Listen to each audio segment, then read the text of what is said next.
la soirée, je vous l'explique. Si vous voulez participer à cette Ligue UFC 5, la meilleure Ligue UFC 5 du monde, point d'exclamation UFC 5, vous avez un formulaire à remplir.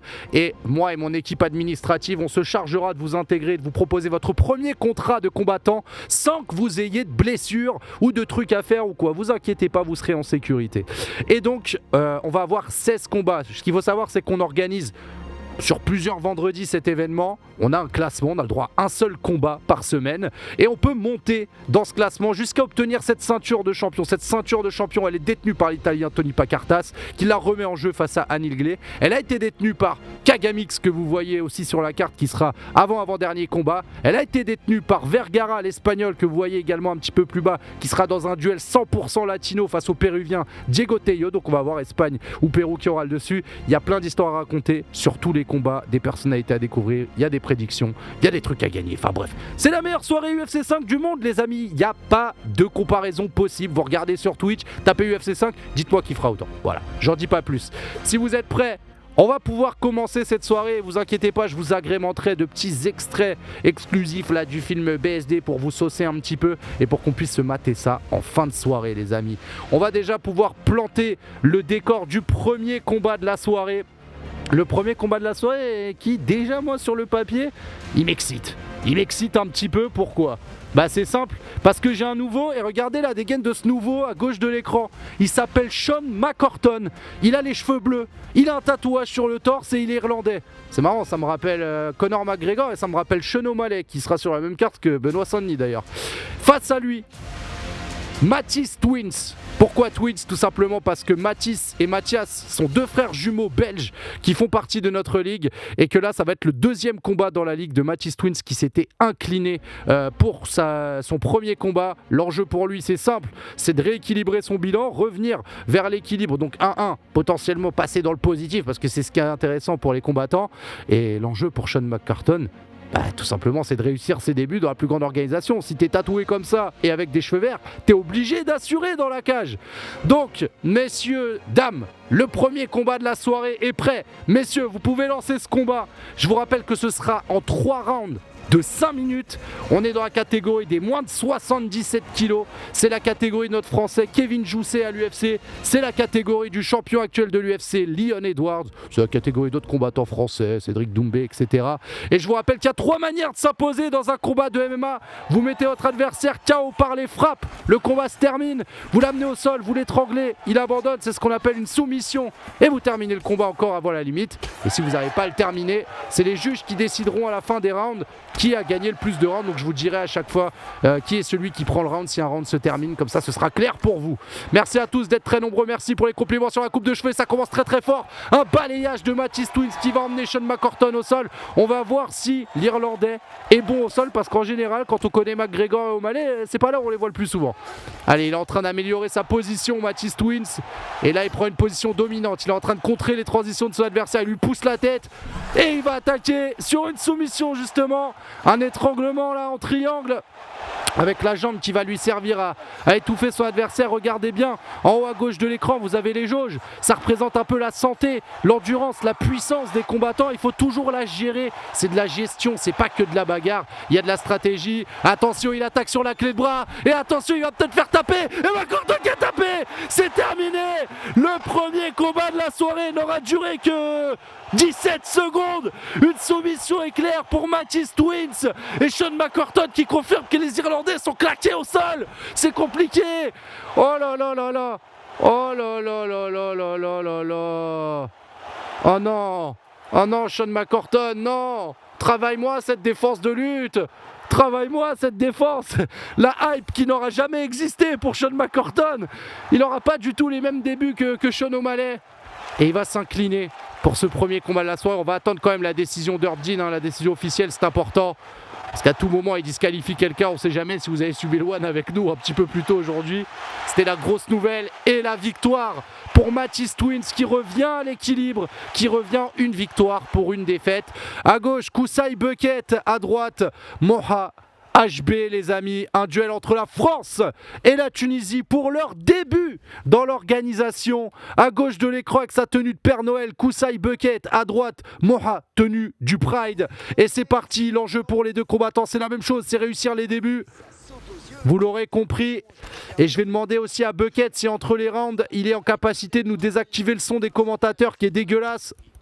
En tout cas, ça commence en boxe pour les deux. Non, fais-le entre les rounds, frérot. Fais-le entre les rounds. S'il y a un deuxième round. Allez, pour l'instant, on a choisi de se faire face et d'être à très courte distance pour s'envoyer des frappes. Il y a des bons kicks au corps de la part de Moha. Alors, je vous explique un petit peu. Hein. Dans le jeu, il y a 3 zones que vous pouvez viser. La tête, le corps ou les jambes. Les jambes vous ralentissent. Le corps vous baisse l'endurance. La tête vous met KO, tout simplement. C'est comme ça que ça se passe. Attention, l'amener au sol de Moha. Donc là, au sol, vous avez plusieurs positions. Vous pouvez travailler des transitions, soit pour trouver des positions de frappe, soit des positions de soumission. C'est vraiment comme le vrai MMA. Il n'y a pas trop de hasard au sol. C'est très technique, mais il faut surtout gérer son endurance. Si vous êtes au sol et que vous n'avez plus de cardio, concrètement, vous êtes mort. C'est un petit peu comme dans la vraie vie. Pour ceux qui se sont déjà entraînés, c'est très, très, très, très dur. Attention, Moha qui a un très gros temps fort là, avec pas mal de frappes. Je vous rappelle que le critère que les juges utilisent pour savoir qui gagne un round, c'est les dégâts qu'on inflige à son adversaire. Et pour l'instant, Moha fait pas mal de dégâts là, sur cette phase au sol. Mais attention à Kusai Bucket qui est repassé par-dessus. Et en général, celui qui est par-dessus, c'est celui qu'on considère comme le dominant. Là, il commence le ground and pound. Plusieurs frappes là en plein visage. Ouais, pas mal. Voilà, le commentateur français a apprécié. Allez, des coups de coude. Oui, le coude qui est venu plein menton. Attention, coup de coude retourné pour Bucket. C'est bien, il varie bien. Moha, il y a une belle boxe. Ça tape en haut, ça tape en bas. C'est des changements de niveau, comme on appelle. Au niveau de l'œil de son adversaire. Ça doit piquer, mais ce n'est pas encore grave. Et pour... Oh là, bien l'uppercut. Attention, hein, Kusai qui commence à prendre de sérieux coups là. Il est à gauche, il est toujours dans sa tenue de lutin du Père Noël. Et là, Moha qui a les bons timings, mais Moha qui a aussi une coupure sur le visage. Je vous rappelle que le médecin peut intervenir pour interrompre le combat et dire non, là t'es pas en capacité de combattre, victoire à ton adversaire. Donc il faut rester vigilant pour Moha à droite de l'écran, qui franchement fait du... il lui a mis un chassé en plein dans le nez. Il fait un bon travail debout. Mais j'ai l'impression que Bucket a l'air de s'y attendre. Il n'est pas surpris plus que ça. Oh là là, encore un grand coup de coude là du bras avant. Ouais, des frappes au corps pour Bucket. Allez, on rappelle, les deux font leur début dans l'organisation. Et là, on voit qu'ils ont envie de faire une guerre pour nous impressionner. Attention, il a été mis dans le rouge, Moha. L'accélération peut-être de Kusai. Oh là là là là. Il a tenté un coup de pied marteau. Ça aurait pu faire très très mal. Attention, ça commence à clignoter du côté de Moha. La tête commence à pétiller un petit peu comme de la sampé. Attention à ça, le crochet du gauche. Le coup de coude retourné. Attends, Kusai Bucket, il veut vraiment faire un highlight. Et regardez cette coupure. Il a vraiment énormément de sang sur sa joue à droite. Moha, est-ce qu'il peut tenir? Il y a trop de paramètres à prendre en compte. Il y a un saignement. Il prend des coups. Le mec qui est en face de lui est habillé en lutin. Mais qu'est-ce que c'est que ce combat en fin du round? Je pense que le round ira à Kusai Bucket sur les derniers dégâts qui ont été les plus significatifs, je pense. Merci Kusai pour les commentaires. N'hésite pas à mettre le principal beaucoup plus haut, s'il te plaît, pour avoir les bruits des coups beaucoup mieux. Merci beaucoup, mon gars, tu régales de ouf. C'est top, parfait, c'est bon. Kusai, j'aime beaucoup ce que tu proposes. Moha, va falloir se réveiller dans le deuxième round. Est-ce que vous êtes d'accord avec moi? Est-ce que vous voyez le premier round pour Bucket? Dites-moi dans le chat. Et là, oh là là, mais encore ces uppercuts de Moha, il est très bon sur la boxe. C'est juste qu'il peut-être il mitraille un peu trop parfois, mais il a vraiment des phases intéressantes. Attention, il s'est fait esquiver. Mais oui, trop lisible. Le gros compte là de Kusai Bucket. Et l'amener au sol, très très bonne stratégie de Moha. Il a évité le risque en amenant le combat au sol. Certains appelleront ça la lutte de survie dans certains cas. Et effectivement, c'était le bon timing pour le faire. Salut Toto, merci pour le sub. On est sur le deuxième combat de la soirée. Deux combattants qui font leur début dans l'organisation, qui veulent impressionner le président pour leur début. Ils ont bien raison puisque le président, c'est moi. Je suis un peu comme le président de l'Octagone. Je suis speaker, commentateur, président. J'ai beaucoup trop de pouvoir en fait. Et attention, Moha qui quelques frappes intéressantes, mais regardez, vous voyez, il y a une espèce de trousse à pharmacie, sa coupure commence à être vraiment inquiétante, et à tout moment, le médecin de l'UFC, Jean-Marc Sen, en l'occurrence, qui est notre médecin français de l'UFC, peut intervenir et arrêter le combat. Je vous rappelle que le médecin en MMA a plus de pouvoir que l'arbitre, c'est lui qui décide. Et le renversement là pour Kusai Bucket, qui va pouvoir peut-être mettre de gros dégâts sur le ground and pound. S'il arrive à se redresser, là, il peut envoyer un giga coup de coude à la John Jones. Ouh là là là là là là là. Ok. Et ouais, regardez. Et là, regardez, ça devient difficile pour Moha. Il a du mal à placer ses transitions. Non, il va réussir à passer dans le dos. Attention, attention, très bon move du Tunisien qui là est par-dessus. Et là, il va pouvoir frapper pleine balle dans les tempes de Kusai Bucket. Il met de très gros dégâts, mais il n'aura pas assez de cardio pour enchaîner. Ouh là là là là là là. Attention, il va essayer maintenant de lui prendre vraiment le dos en passant les crochets avec ses jambes. Non, c'est défendu. Et il passe par-dessus. Attention, il y a une grosse phase de domination là pour Moha. Moha, le Tunisien qui est par-dessus, qui se redresse là pour frapper. Il y a un gros direct qui a touché, l'esquive. Et cette fois-ci, c'est Bucket qui va se glisser dans le dos. Mais c'est quoi ce combat de malade? Et il va rouler. Et il va essayer de l'étrangler. Mais non, il se retourne, Moha. Mais c'est quoi ce niveau de porc? C'est le deuxième combat de la soirée. Calmez-vous. Est-ce que Bucket, là, il continue de faire du dégât? Regardez la coupure, ça commence à être vraiment inquiétant. Ce qu'on voit sur le visage de Moha, c'est très difficile. Et il va continuer à essayer d'enfoncer le clou. Kusai Bucket, peut-être qu'il va réussir à le mettre KO. Non. Oh là là là là là là là. Et l'instinct de survie de Moha, c'est quelque chose. Hein. C'est quelque chose, les amis. Et regardez, même sur le dos, il continue de mettre des frappes. Attention, regardez le cardio de Kusai Bucket, qui n'est pas non plus dans la meilleure des phases. Allez, tentative de 3 dessus, il va se relever, il repart debout. Kusai Bucket ne veut plus de ses eaux profondes, il en a marre d'avoir la tête sous l'eau. Il va repartir debout pour essayer de lui faire goûter de cette fumée. Attention, intervention du médecin, le médecin qui rentre, suspense. Est-ce qu'il va arrêter le combat? Est-ce que ce sera un TK ou pas arrêt médical? Il y a du sang autour de l'œil, mais l'œil en lui-même n'a pas l'air touché. Ah non, c'est terminé. Ah, c'est dramatique. Et c'est le médecin qui va arrêter le combat. Et Kusai Bucket va s'imposer par arrêt médical. Oh là là là là là là là là. On pouvait le voir venir. On avait dit de surveiller, mais il a pris trop de coups, Moha. Il en a pris trop. Et le médecin était obligé d'arrêter le combat. La dinguerie. On revoit là les meilleures frappes. Mais oui, Kusai Bucket a été très malin. Dès qu'il a vu le petit giclement de sang, il s'est dit, je vais insister sur cette coupure. Je vais essayer de finir ça avant la limite.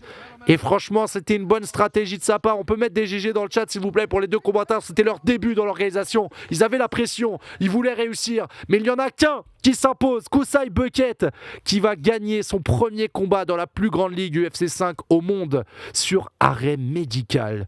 Oh là là là là là là là là là là là là là là. Ah non, il n'a pas payé l'arbitre. À gauche, vous avez un Ivoirien qui va faire ses débuts au sein de l'organisation. Je ne sais pas s'il connaît Yannick Sagbo, qui était notre premier combattant ivoirien au sein de l'organisation. En tout cas, il s'appelle Flex Daishikan et il est prêt à en découdre puisque c'est un combattant qui principalement s'exprime debout pour faire le spectacle et aller chercher le KO. Face à lui, il aura l'Algérien Imad Ouara aussi pour ses débuts au sein de l'organisation, qui est un combattant complet. Ça risque d'être très très chaud, les amis. Les prédictions sont faites par Grover Lord dans le chat, qui est juste un GOAT exceptionnel. Et on est déjà sur le troisième combat de la soirée. Flex Daishikan à gauche de l'écran, Imad Ouara à droite, l'Algérien. Ils n'ont pas désactivé les commentaires, donc je vais pouvoir les insulter pendant tout le cast. Et donc là, l'enjeu, je vous le rappelle, c'est réussir les débuts pour les deux combattants. Essayer d'aller chercher un finish pour impressionner le boss, peut-être aller gratter un bonus pour ses débuts, essayer d'avoir une trajectoire accélérée au sein de l'organisation. Et n'oubliez pas aussi, pour les autres qui vont combattre derrière, coupez bien les commentaires, mais laissez les sons d'ambiance autour, c'est bien. Là, Flex, il a tout laissé, mais c'est pas grave. Il va peut-être enlever les commentaires en inter-round. Mais là, il y a un gros dessus qui a été pris par Imad Ouara. Imad Ouara avec son tatouage sur le visage qui est à droite de votre écran, avec son short de surfeur futuriste. Bonne défense en striking. Bah oui, c'est ça. Et forcément, Imad Ouara, on va penser au célèbre caractère DZ, bien sûr. Et ce mental à toute épreuve, ce mental de guerrier qui n'abandonne jamais. Le crochet qui manque sa cible. Ouais, des bons crochets. Pour l'instant, on est à courte distance. Je dirais qu'au niveau des frappes, c'est Imad Ouara qui est le plus précis. Mais attention, Daichi-Kan n'a pas encore bien ajusté ce qu'il voulait. Oh là là, il s'est pris un gros overhead. Attention, le percute derrière. L'accélération d'Imad Ouara. Il est en train de subir l'Ivoirien. Et là, Imad Ouara qui commence à provoquer un petit peu. Ouais, bonne combinaison de kick là. Alors, vous voyez, hein, parfois, ce qui est bien, c'est de commencer des combinaisons à un endroit, par exemple la tête, et finir à la jambe, finir au corps. Ou l'inverse, commencer avec une jambe, puis finir à la tête. Ça, c'est vraiment les clés pour être le plus imprévisible possible dans votre manière de combattre. Attention, le high kick, il a été sonné Daichi-Kan, l'accélération d'Imad Ouara. Est-ce qu'il va pouvoir le terminer au premier round? Attention à ça. Oh là là là là, et il lui met une énorme pression. Imad Ouara a vraiment envie de ravir le peuple algérien. Tahia, on l'entend derrière le public qui est en train de crier comme des oufs. Ils ont sorti tous les drapeaux. Il y en a plus de 10 000. Et pour l'instant, c'est difficile pour Flex Daichi-Kan qui se fait travailler au corps, qui est encore sonné. Attention, les coups passent pour Imad Ouara. Véritable sniper, il le remet dans le rouge. Mais il est à 2 doigts de le mettre KO. Ça vient de l'arcade. Oh là là là là. Et il y a un saignement déjà sur l'arcade de Flex Daichi-Kan. Les débuts sont difficiles pour le combattant ivoirien parce que là, la fougue algérienne est en train de le balayer. Dans le combat après avoir été sonné, il aurait fallu appuyer là où... Ouais, bonne combinaison en uppercut. Et il a encore fait tomber. Et cette fois-ci, il peut peut-être le terminer. Non, il va se relever pour l'épargner, mais il est malade. Imad Ouara, qui es-tu? Là, regardez l'Algérien à droite de l'écran. Il est sans pitié avec Flex Daichi-Kan. Il lui donne l'ouverture. Daichi-Kan qui a réussi à contrer. Il a touché l'Ivoirien. Oh là là. Oh le bordel. Oh le bordel. Et c'est la fin du round, profitez-en pour aller vous abonner à la chaîne YouTube RMC Sport Combat.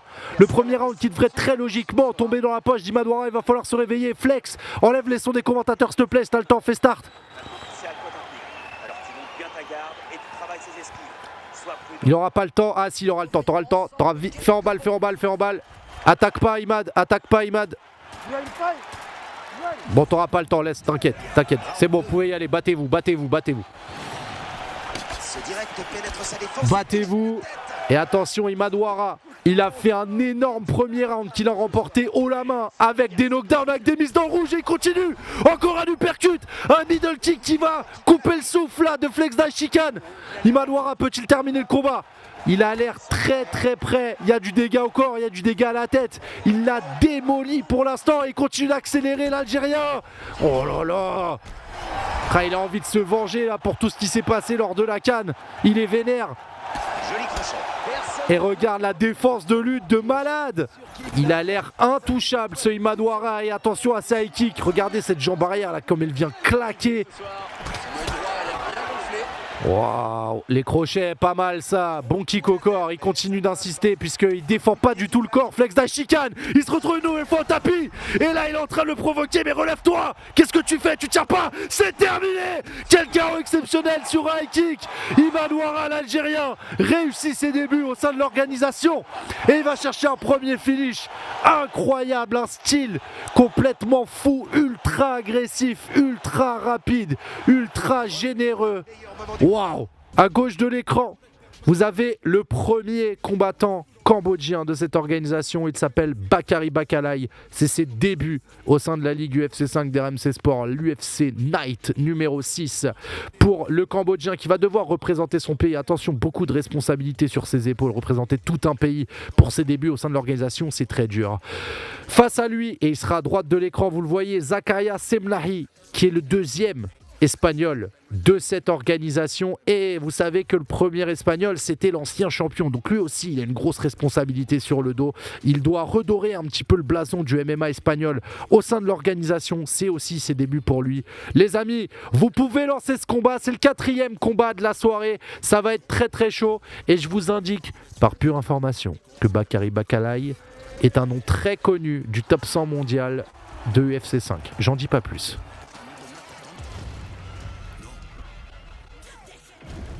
Allez, le combat qui va se lancer. Alors n'oubliez pas, c'est inversé. Bakary Bakalaï qui sera avec les cheveux blonds et la tresse à gauche de l'écran. Zakaria Semlahi à droite de votre écran. Et ça commence très fort. Les deux vont se retrouver au centre de la cage pour s'envoyer les frappes. Bakalaï, des gros crochets là du gauche, attention. Et première amenée au sol sécurisée par Semlaï. Semlaï qui veut aller attaquer en ground and pound avec de très gros coups de coude qui cette fois-ci se retrouve attaché au dos de Bakary Bakalaï. Et le Cambodge qui là est sur le dos. Zakaria Semlaï qui est par-dessus. L'Espagnol là qui va subir quelques frappes, va essayer de se redresser. Il est maintenu au sol par Bakalaï. Ouh, ça va très très vite. Il s'en est très bien sorti le Cambodgien. Et il va continuer avec ce gros crochet du gauche. Regardez-le là. Ce crochet il a l'air vraiment dur. Ouais, bonne esquive, le coup de coude. Et il n'y a pas... Oh là là, encore le crochet du gauche pour Bakary Bakalaï, attention. L'accélération du Cambodgien. Il continue de frapper, il touche. La garde qui est tombée pour Zakaria Semlaï parce que si vous prenez trop de coups, votre garde ne tient plus. Vous ne pouvez pas garder tous les coups, les amis. Ah non. Il continue d'accélérer, Bakalaï, et il va essayer de lui prendre le dos. Semlaï, très très grosse phase. L'Espagnol à droite de l'écran qui se fait esquiver. Bakary Bakalaï qui continue de frapper, de martyriser, de sanctionner avec ses poings. Ouais, il est beaucoup trop rapide. On dirait qu'il est en hyper instinct, en ultra instinct, pardon. Et encore ce crochet du gauche, mais oh là là là là. Crochet du bras avant, c'est pas forcément toujours préconisé parce que ça peut être lisible, mais lui il arrive à le placer parfaitement. Nouveau retour au sol, il va inverser la position, mais c'est qui ce mec? Mais il sait tout faire, Bakalaï. Et il a l'air vraiment comme à la maison, dans son jardin, avec, oh là là, gros coup de coude là, du bras arrière qui va toucher pleine tempe. Zakaria Semlaï qui est forcé de lutter. Mais non, il reste debout, Bakary Bakalaï, mais c'est incroyable. Et Bakalaï, une nouvelle fois, qui va tenter de défendre la lutte. La lutte est défendue. Zakaria Semlaï qui commence à être à court de solutions. L'Espagnol à droite de l'écran, regardez-le. Il fait une tête bizarre. Il ne sait pas ce qui se passe. Il y avait un game plan. Mais ce game plan a disparu après la 15e patate. Attention. Oh là là, il va varier au corps. Il est en train de lui démolir la santé là. Ça va gagner une petite nuit à l'hôpital cette histoire. Attention, Bakary Bakalaï qui continue de mettre dans le rouge, qui va accélérer, il va le cadrer contre la cage. Oh là là là là là là là.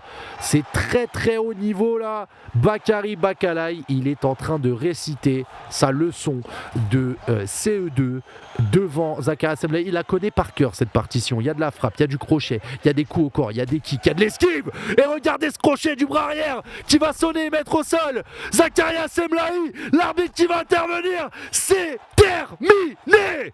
Bakary Bakalaï s'impose par TKO dans une prestation exceptionnelle. Retenez le blaze, il l'a défoncé, il n'y a pas d'autre mot. Incroyable, j'ai envie de mettre des GG pour les deux, mais vraiment, Zakaria c'est dur. Incroyable la prestation du Cambodgien, incroyable. Et il va très très très certainement bien représenter son pays et accueillir en roi quand il retournera là-bas. Mais là, quelle prestation de ouf. Retenez le blaze, je note.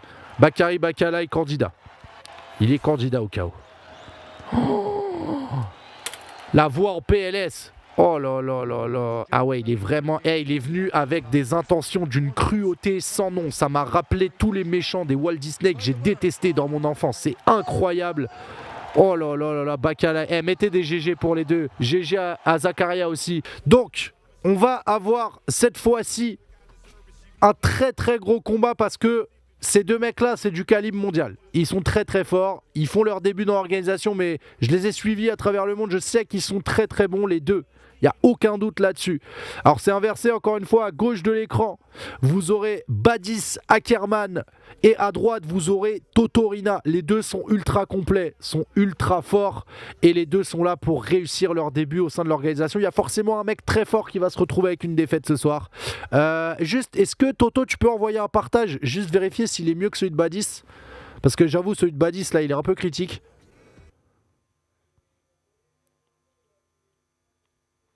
Et je vais essayer de faire avec ça. Ah pardon, ma faute alors. Ma faute data, je regarde ça. Ouais mais c'est le ping et ça c'est pas la même chose en fait. Ah non mais ah non pardon, je me suis trompé, c'était celui de Toto que j'avais. Ah non le tien il est carré de ouf Ackerman. Non on va rester sur le tien frérot. Le tien est très propre. Le tien est très très propre. Non, non, c'est bon. Vous pouvez lancer le combat, les amis. Badis Ackerman, le Tunisien, face à Totorina, un nouveau Français. Deux combattants de très très très haut niveau pour ce 5e combat de la soirée. On est parti pour 3 rounds de 5 minutes. À gauche de l'écran, vous aurez donc Badis Akerman, le Tunisien. À droite, Totorina avec ses tatouages dans le dos. Ça commence très fort. Tentative d'amener au sol qui est défendue par Akerman. Ouais, bon coup de coude. Ok, on passe en clinch. Pour l'instant, c'est Totorina qui met les grosses frappes. Il est à droite avec son teint gris. Il nous rappelle la période de Michael Jackson dans Men in Black un petit peu. Il avait ce teint-là. Et vous voyez Totorina qui là va reprendre un petit peu de distance. Badis Akerman qui doit trouver la faille pour l'instant parce que l'amorce elle est bien réussie par le combattant français à droite de l'écran. Attention, il a l'air d'avoir un très gros crochet du droit. Badis Akerman, bonne défense de lutte. Le takedown qui est raté par Totorina. Bonne uppercut là encore. Les coups de coude. Et il va le basculer à la manière d'un judoka. Une projection de hanche. Et attention, les gros coups de coude d'Akerman. Est-ce qu'il serait pas plus à l'aise au sol le Tunisien? En tout cas là, il avait commencé un peu doucement mais il commence à faire de sérieux dégâts sur Totorina.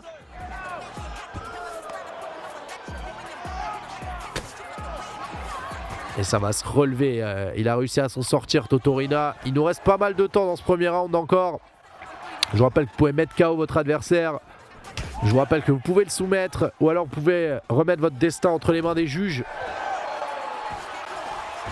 Ouh là là, renversement pour Badis Akerman. Je vous rappelle, 5e combat de la soirée. Le dernier combat sera le main event avec la ceinture de champion en jeu. Le champion est invaincu. Et le champion va affronter un autre invaincu. Ce sera un duel entre l'Italie et la Turquie. Totorina qui une nouvelle fois inverse la position. Il va essayer de lui rendre un petit peu la monnaie de sa pièce à base de coups de coude bien tranchants. Ouais, Joris, ça s'est passé tout à l'heure ça. Et attention, très grosse défense d'Akerman qui repasse par-dessus. Et regardez le cardio. Le cardio de Totorina qui a été un petit peu touché. Et au sol, ne pas avoir de cardio, c'est beaucoup trop dangereux. Attention à ça. Ouais, pas mal, les gros directs là d'Akerman, mais bonne défense, il a réussi à se glisser par-dessus Totorina. Et techniquement, c'est un immense combat qui est en train de se dérouler là, c'est très fort. Totorina qui va prendre son temps là un petit peu pour travailler. Il va falloir qu'il refasse un petit peu son retard. Et il le maintient très bien au sol. Attention à l'emprise là de Totorina. Et qui continue d'aller attendrir un peu la viande avec ses frappes au corps. Il a réussi à se relever à Akerman, mais il va tirer la garde Totorina et l'amener au sol une nouvelle fois. Attention, on va voir si sur le dos il est capable d'être très offensif. Ça va pas être évident pour Totorina. Badis Akerman qui commence à passer en mode boulot. Il a amélioré sa position, il a tenté le coup de coude, s'est esquivé. Il va rester 10 secondes à régler debout sur la fin du premier round. Un premier round super accroché. Gros overhand de la part de Totorina. Mais il y a une mise au tapis. Badis sur le contre. Et Akerman va prendre le premier round. J'en suis quasiment sûr. Oh là là là là là là.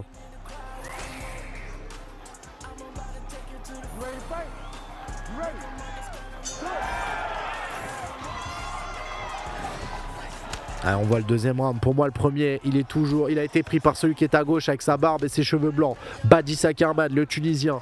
Les deux sont tout simplement dans leur début au sein de l'organisation, mais c'était des cracks dans d'autres organisations. J'en ai beaucoup entendu parler de ces deux gars-là et je sais qu'ils ont un très très gros niveau. Et je vous l'ai dit, c'est un peu le pré-main event, mais c'est du très très haut niveau qu'on a pour le 5e combat de la soirée. Totorina contre Badis Akerman. Akerman qui a encore un peu le dessus sur ce début de deuxième round. On va voir ce que Toto est capable de faire.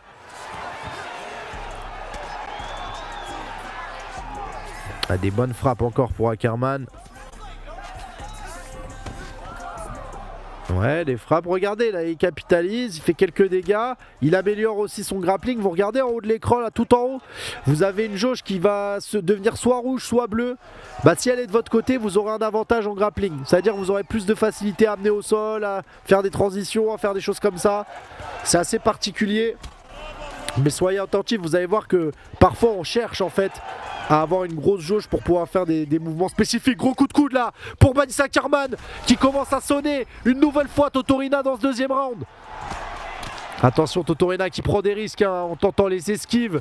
S'il prend le coup, il va prendre 2 fois plus de dégâts. Gros travail de sape de Badis Akerman pour détruire le corps de son adversaire, ce qui peut lui baisser son endurance et son cardio, lui rendre vraiment le travail très difficile.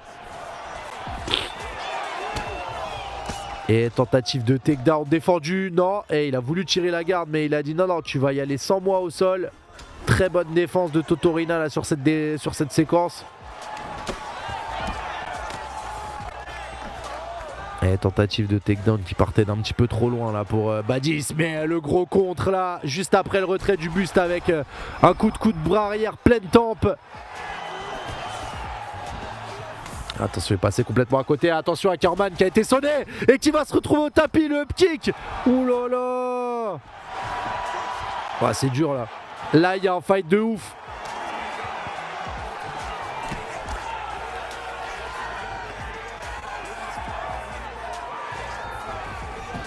Et je vous rappelle, si vous avez raté les premiers combats, bien évidemment, ce live sera dispo en replay sur la chaîne YouTube RMC Sport Combat. Pour votre plus grand bonheur. Et on a un deuxième round qui est un peu plus disputé parce qu'il y a une mise au tapis pour Totorina, mais je pense que Badis Ackerman avait quand même l'avantage.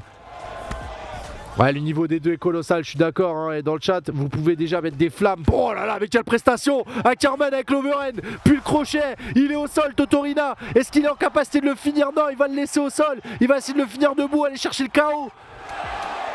Et il reste que quelques secondes dans ce deuxième round. Les esquives pour Ackerman, il n'aura pas le temps, Totorina, d'emballer l'histoire. Pour moi, ça fait 2 rounds à 0 dans mon livre. Il est là, mon livre. Attention, ça commence à être dangereux. Je pense que Totorina n'a pas le choix. Il doit essayer de terminer Badis avant la fin des 5 minutes de ce dernier round. Il est contraint. Il fait une très grosse prestation, Badis Ackerman, hein. C'est solide de ouf. Ouais, il a tenté la guillotine debout, ça a été bien défendu par le français là. Totorina à droite de l'écran, Badis à gauche, qui lui, oh là là, il allait envoyer un crochet, mais laisse tomber. Ça c'est un coup à t'arracher un mur. Ouais, encore une fois cette projection de judo bien réussie et ça le met dans une position idéale pour mettre des coups de coude, ce qu'il va faire immédiatement. Et regardez la pression que met Badis Ackerman au sol. Il est impitoyable, il veut faire mal, il passe en crucifix, une des positions les plus dominantes du sol en MMA. Attention à ça. Et on vous rappelle, ouais, ça a un petit peu chauffé en début de combat parce que Totorina a pas checké. Et vous savez ce qui se passe quand on ne dit pas bonjour. Vous connaissez les paroles du son de... Bref, j'en dis pas plus. Ouais, attention là, l'arbitre qui a averti Totorina en lui demandant de se défendre. Il estime que là, il y a beaucoup trop de coups qui n'ont pas eu de réponse. Badis Ackerman qui continue cette pression en étant en position supérieure. C'est très très fort ce qu'il fait, hein, pour maintenir au sol Totorina. Là, il fait pas la moindre erreur. Et la transition...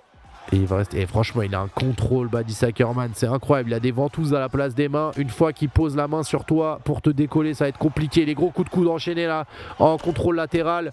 Il est en train de réciter, Badis Ackerman. Le Tunisien est en train de servir vraiment un bol d'harissa en plein dans la bouche de Totorina. Il en peut plus, il en a marre, c'est beaucoup trop chaud pour lui.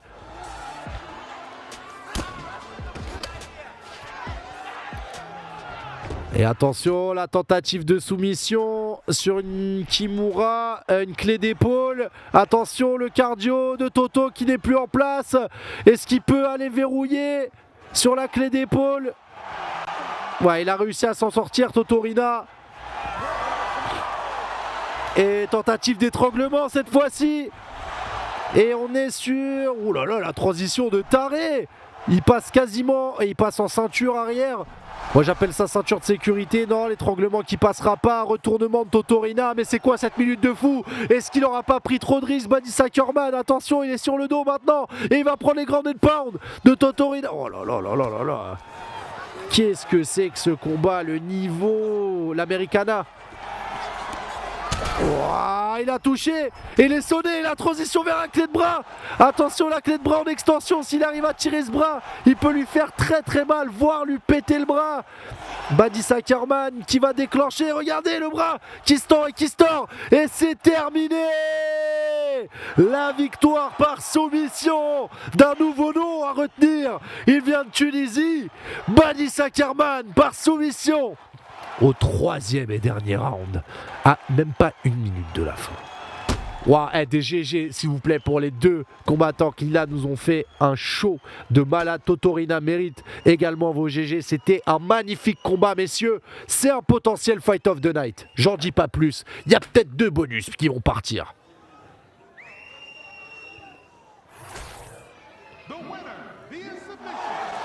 À gauche de l'écran, vous avez un nouveau combattant. Il est là pour faire ses débuts, il est là surtout pour marquer les esprits puisque ce combattant a été un ancien champion de mon ancienne organisation. Il s'appelle Maxime Fiondu. Il a été notamment très longtemps expatrié au Canada et là il est de retour pour casser des gueules, tout simplement. On va pas faire très compliqué. Face à lui, un nouvel Algérien, un autre Algérien que vous découvrez peut-être ce soir, mais c'est son 2e combat au sein de l'organisation. L'enjeu pour lui, c'est d'essayer de se rattraper de ce premier combat qui est soldé par une défaite.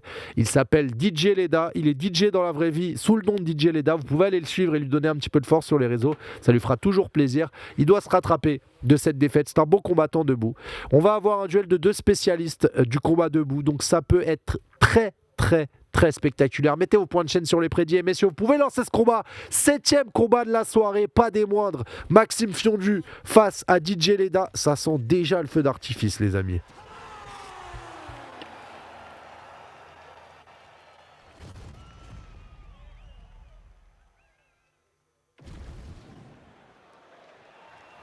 Allez, on est parti.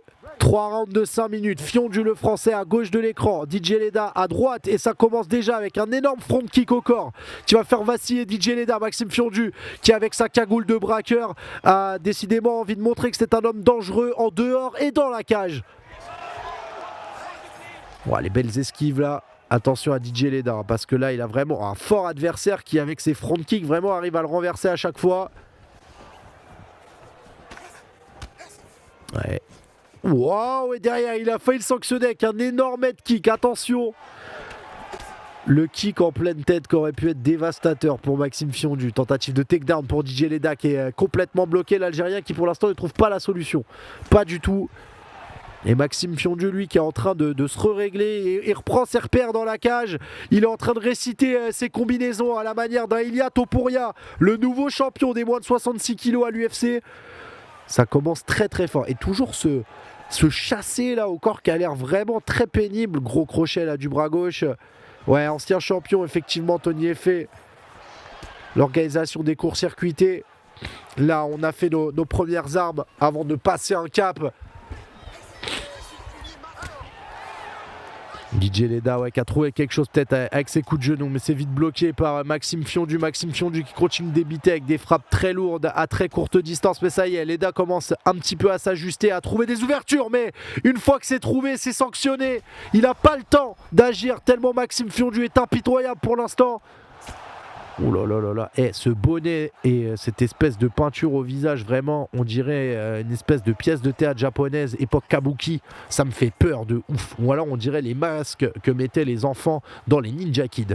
Tentative de takedown une nouvelle fois défendue par DJ Leda qui vraiment se retrouve à court de son à mettre sur sa platine. Il n'y a plus de vinyle, il sait pas quoi faire, il est perdu là, il est en train de faire ça avec sa table, il comprend pas.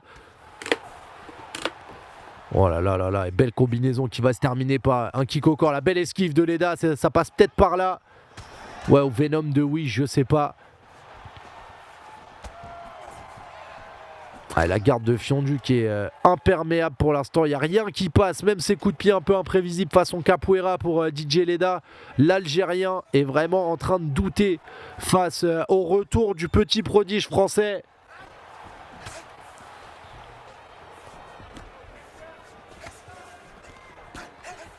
Ouais, je pense que Leda devrait trouver des fenêtres de compte, pas forcément essayer de mener la cadence. Et là, il se retrouve une nouvelle fois au sol, renversé par ce front kick au corps.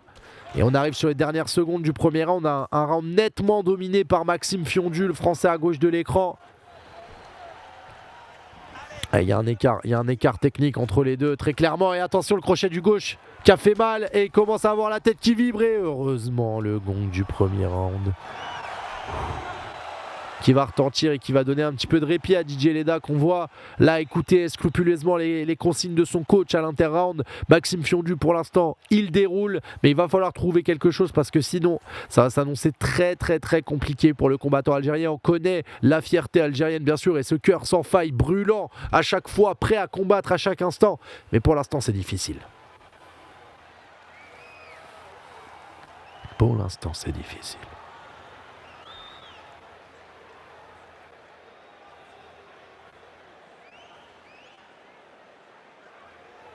Allez, on va aller vers ce deuxième round de 5 minutes. Et on vous rappelle, 7e combat de la soirée, le 16e, ce sera le combat de la ceinture de champion détenue par l'Italien Pakartas qui la remet en jeu face au Turc Anil Glé, 2 invaincus qui vont se régler au sommet de la montagne, au sommet de la pyramide. Et Fiondu, lui, qui continue de réciter une très belle prestation de noble art puisqu'il a une boxe vraiment magnifique. Oh là là, ouais, attention Leda qui commence à accrocher avec quelques crochets justement. Ouh, dommage dans le timing, ça aurait pu faire de sacrés dégâts, mais il a eu un réflexe de survie en mettant sa garde là, Fiondu. Très très chaud, attention à ses frappes au corps, le crochet du gauche qui est bien placé. Wow, attention, ouais. Et Leda, le problème c'est que Leda, ça se voit qu'il a le cœur algérien. Il prend une patate, il est vénère tout de suite, il veut en mettre 2. Mais c'est ce que Fiondu attend en fait. Il attend que ça. Il attend qu'il s'emballe dans un truc pour aller le contrer et lui faire très très mal en fait. Ouais, bon chassé au corps. Et encore une fois, regardez, il bouge. Vraiment, on dirait qu'il est en date avec l'air. Vraiment, c'est fluide et tout. Il bouge très très bien. On dirait le dernier maître de l'air même, j'ai envie de dire. Les gros crochets là, du bras avant pour Maxime Fiondu, changement de garde et encore c'est chassé.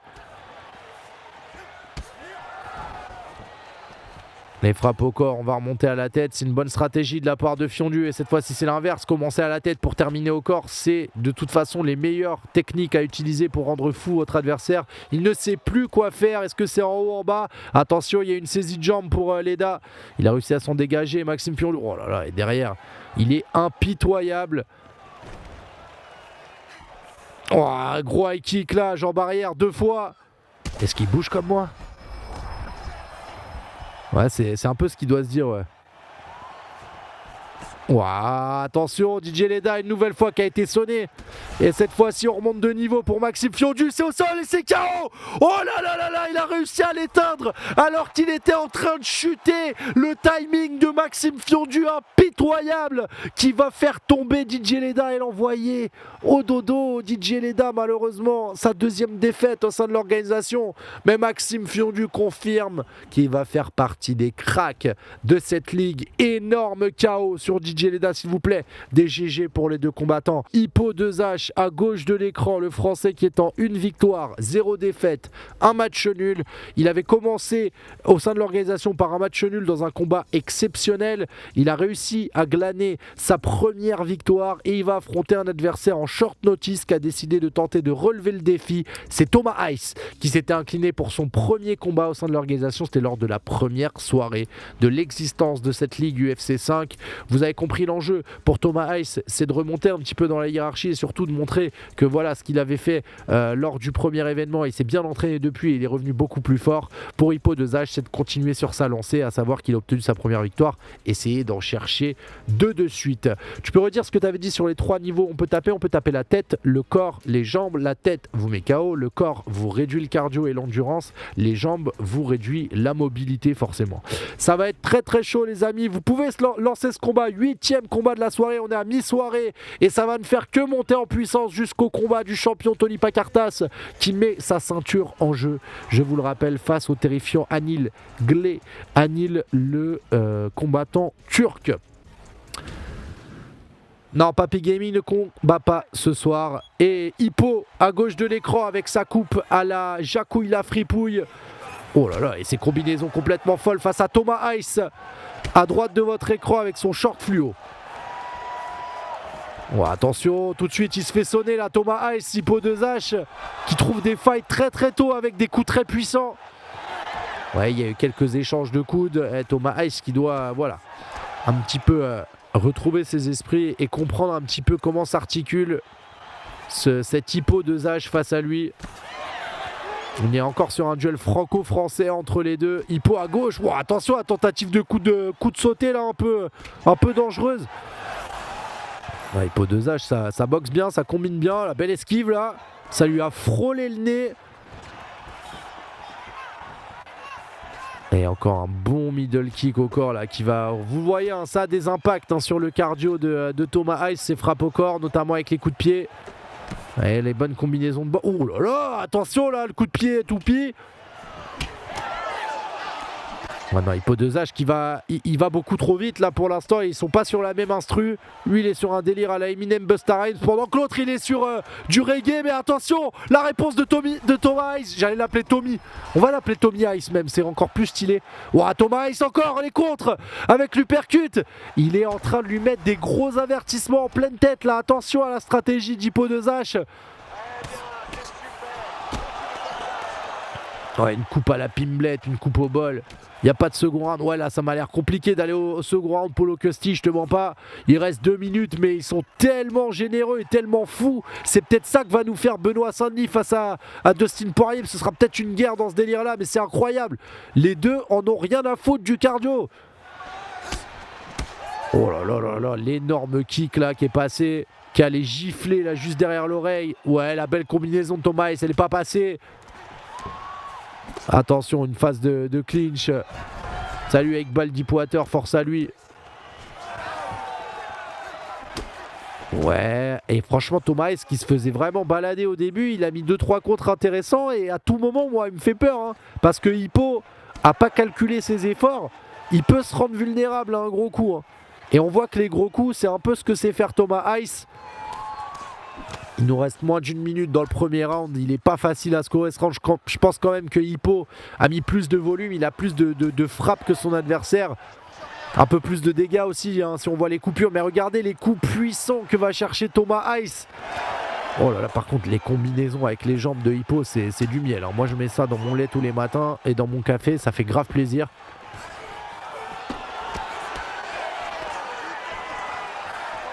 Et attention... On reste vigilant sur les 5 dernières secondes de ce premier round. Premier round qui, selon moi, devrait revenir à Hippo de Zach.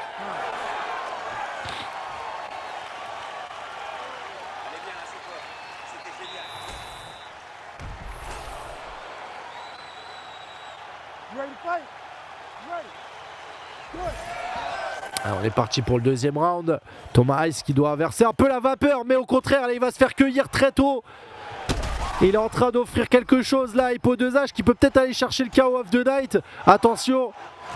Ouais, du miel dans le café pour remplacer le sucre. Ouais, attention. Et encore une fois, il le met dans le rouge. Il change de niveau. Il le met au sol. Un knockdown excellent de la part d'Hippo qui veut vraiment aller chercher le finish le plus spectaculaire et qui se fait contrer une nouvelle fois. Et attention à ça. Ouais, dans le café, les gars. Ouais, coup de sauté, attention, et encore un uppercut qui vient percuter en plein le menton de Thomas Heis. Oh là là, le coup de pied inversé pour Hippo de Zach. Il a vraiment envie de faire le spectacle. Oh là là, le bras arrière là qui vient choquer. Oh, le high kick. Et c'est terminé, il va finir en position Koh-Lanta au sol. Incroyable prestation d'Hippo de Zach qui va enchaîner sa 2e victoire dans l'organisation. Elle est bien loin la période où il avait fait un match nul. Et derrière Thomas Heis qui s'incline malheureusement pour la 2e fois dans l'organisation. Mais je tiens quand même à ce qu'on mette des GG spéciaux pour Thomas Heis qui a relevé le défi et le combat à très peu de temps avant la soirée et qui nous a sauvé la carte, les amis. C'est le 9e combat de la soirée et c'est l'affrontement entre Tanguy Caseriste à droite avec sa dégaine de Viking de Bretagne. Ouais, ça a aucun sens ce que je viens de dire, qui est en 1 victoire, 1 défaite, mais très chaud, qui a fait de belles démonstrations, et il va affronter un des combattants qui a eu un destin un petit peu particulier. Il est à gauche de l'écran, l'Algérien Renato Salamanca, qui d'ailleurs fait du rap, que vous pouvez aller soutenir hein, sur les plateformes. Renato Salamanca, ouais, Salamanca il a raté 2 soirées ou une, je crois, et Renato Salamanca, il avait commencé, vraiment ça a été un des mecs qui a fait la plus grosse première impression de la ligue. Il est arrivé mais comme une furie, il a tout détruit sur son passage. Et puis derrière, ça a été un peu la descente aux enfers ou alors la traversée du désert. Très très compliqué pour lui. Et là, il tente de revenir vraiment parmi les meilleurs, Renato Salamanca. Et franchement, s'il arrive à faire un résultat face à Tanguy Caceres, ce serait un immense message qu'il enverrait à toute la ligue. Donc ça va être un très très gros combat. C'est en France-Algérie, donc c'est toujours un petit peu particulier. Il y a toujours un petit peu une saveur. Je pense à ma maman qui est née à Oran. Gros bisous maman, je t'aime. Et voilà les amis, on peut lancer ce 9e combat de la soirée les amis. Le duel entre Tanguy Caceres, un bûcheron breton, et Renato Salamanca, un rappeur algérien qui doit prouver maintenant qu'il fait partie des meilleurs les amis. J'aime beaucoup. Vous allez voir Caceres qui a un physique vraiment exceptionnel. Alors dans son passé c'est un ancien rugbyman, Tanguy Caceres, c'est pour ça qu'il a ce physique avantageux. Et regardez comme il est balèze. Et Renato Salamanca là qui va devoir prouver qu'il mérite sa place parmi l'élite et qui s'était un petit peu raté sur les précédents combats. Attention Tanguy qui commence très très fort avec de grosses combinaisons et déjà un knockdown pour le joueur français à droite de l'écran avec son short rouge. Et regardez avec ses cheveux blancs là, mais c'est vraiment un dieu du stade, dieu de l'octogone. Ouais, les uppercuts, attention Salamanca là, il faut peut-être pas qu'il aille coller tout de suite, faut peut-être qu'il apprenne à décoder un peu le jeu de Caceres, Salamanca, faut pas qu'il se prenne, oh l'esquive de ouf, oh là là il est rentré dans la matrice le temps d'un instant. Et les frappes au corps pour essayer d'affaiblir, c'est vrai que quand on a un corps aussi musclé que celui de Tanguy Caceres, on peut se dire que ça se fatigue plus vite, regardez à droite de l'écran comme il est balèze. Et on vous rappelle, les jauges que vous voyez, c'est à la fois l'endurance pour frapper et c'est aussi un petit peu votre santé. Si vous prenez un coup alors que l'endurance est basse, vous allez être très très très très mal. Il faut savoir gérer, il faut savoir faire preuve de fight IQ, il faut savoir être intelligent dans la cage, prendre les informations. Et attention, bonne frappe au corps là de Renato Salamanca qui lui est sur une stratégie moins destructrice, plus appliquée, plus précise, plus fine, plus subtile. Et attention Caceres qui lui envoie des véritables parpaings à gauche, à droite, qui veut finir avec des gros kicks. Vous imaginez le poids que vous prenez dans la tronche quand il vous envoie sa jambe, là ça doit être du 50 kills. C'est un espèce de jambonneau mon pote. Et tentative d'amener au sol qui est bien défendue par le français Caceres. Salamanca qui... attention, qui prend des risques à rester très proche d'un physique. Oh, aussi balèze que celui de Caceres. Il n'y a pas de discorde, Lenny. Tout se passe ici. On a un très gros premier round. Caceres ultra agressif, ultra puissant. Salamanca qui est plus sur une optique de contrer. Attention à ce coup de genou qui est passé. Et qui a sur le percute. Oh la dinguerie. Tanguy Caceres qui éteint la lumière. Comme si on n'avait pas payé la facture d'électricité. Tanguy Caceres lui joue le coup de genou et lui percute. La fluidité. C'était en 144 FPS. La dinguerie. Oh là là là là là là. Et ça, c'est clairement un candidat au KO of the Night les amis. Oh là là. Ça va être un très très beau combat. Deux combattants qui aiment s'exprimer debout et qui aiment chercher le KO. Joseph le Viking à gauche bien évidemment avec cette barbe de Viking. Les amis, vous pouvez lancer ce combat. 10e combat de la soirée. Ça va être un spectacle de striking et ça va être surtout le retour aux affaires d'un des deux combattants. Est-ce que ce sera Joseph le Viking ou Pat Manutaï qui remontera et qui potentiellement intégrera le top 15? La réponse c'est dans la cage messieurs. Vous pouvez lancer le combat. Allez Joseph, allez mon grand, tu peux y aller. Vas-y, fais-toi plaisir, lance-toi, c'est bon, let's go. On veut Mo Covington. J'ai pas encore signé son contrat lui. J'ai pas encore signé le contrat de Mo Covington. Oh la belle brioche. C'est Joseph le Viking, lui il bouffe du sanglier au petit-déj mon pote. Il a pas le time. Il a 0 temps. Oui, t'inquiète, Zach, y a pas de problème. Allez, on est parti. À gauche de l'écran, Joseph le Viking avec cette coupe de cheveux nordique. À droite, Pat Manutaï avec son short à fleurs pour nous rappeler les îles et Tahiti. Et ça commence avec des belles combinaisons de boxe. Ça frappe dur pour les deux. Ça bouge bien le buste pour esquiver. Vous allez voir, à tout moment, ça peut éteindre la lumière. Ouais, les frappes vont être très lourdes. Allez, en tout cas, les deux qui font limite, et ils sont comme des Mexicains, ils sont là front contre front à essayer de se régler. On rappelle qu'on peut mettre son adversaire KO, on peut le soumettre pour terminer le combat, ou alors on va devoir remettre son sort entre les juges. Les juges, ils ont un seul job, c'est noter un gagnant à chaque round, et à la fin du combat, dire celui qui a gagné le plus de rounds a gagné. C'est tout. C'est ça leur taf, donc je vous dirai qui gagne round après round. Pour l'instant, c'est assez équilibré sur les échanges debout entre Manu Taï à droite, short à fleur, Joseph le Viking, bon, qui est un petit peu en surpoids, mais qui frappe très très fort. Il se sert très bien de son poids, il fait des bascules, des transferts de poids, comme on dit. Oh, regardez le percute là avec le bras arrière. Et on sent que faut pas trop prendre de cette fumée pour les deux, parce que dès qu'on commence à être enfermé dans une combinaison, ça peut aller très très vite. Regardez les frappes là qui vont aller percuter le ventre de Joseph le Viking avec le bras gauche de Manu Taï, mais Viking derrière qui va chercher des crochets, des uppercuts. C'est pas mal du tout, on a un très gros combat. Oui, t'inquiète Zach, y a pas de problème. Oh là là, il l'a piqué au corps Manu Taï, attention.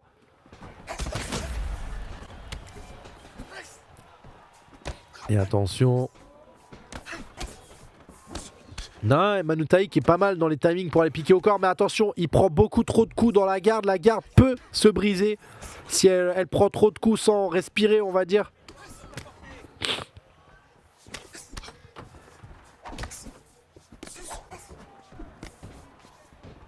Allez, on reprend un petit peu d'espace et d'oxygène là.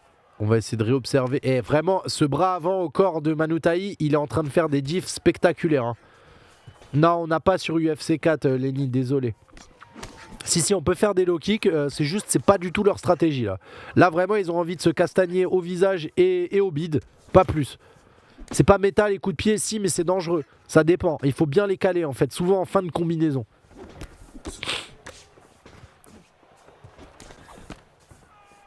Ouais, bon crochet là, bras avant pour Joseph le Viking, à gauche de l'écran, coiffure Viking bien évidemment. Manu Taï, ouais, bon chassé. Manu Taï qui est sur une stratégie vraiment d'affaiblir. Oh là là, attention, il s'est fait cueillir là. Il est allé s'empaler sur l'uppercut parce qu'il voulait aller chercher le corps de Joseph le Viking. C'est un des risques. Attention à ça, Manu Taï qui avait, je le disais, une stratégie claire de baisser un maximum le cardio de Joseph le Viking. Coup de genou sauté, Manu Taï qui goûte le sol, attention. Est-ce que le Tahitien va s'incliner au premier round? Il faut qu'il tienne 10 secondes pour essayer de reprendre ses esprits. Sur le côté. Ouh là là là là là là. C'est pas passé très très loin. C'est vraiment pas passé très très loin.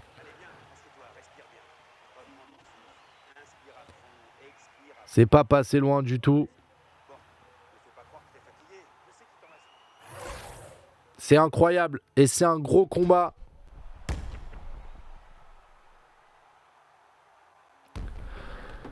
Très très gros combat, ouais. Je pense que Joseph le Viking prend le premier round avec ce knockdown en fin de en fin de round.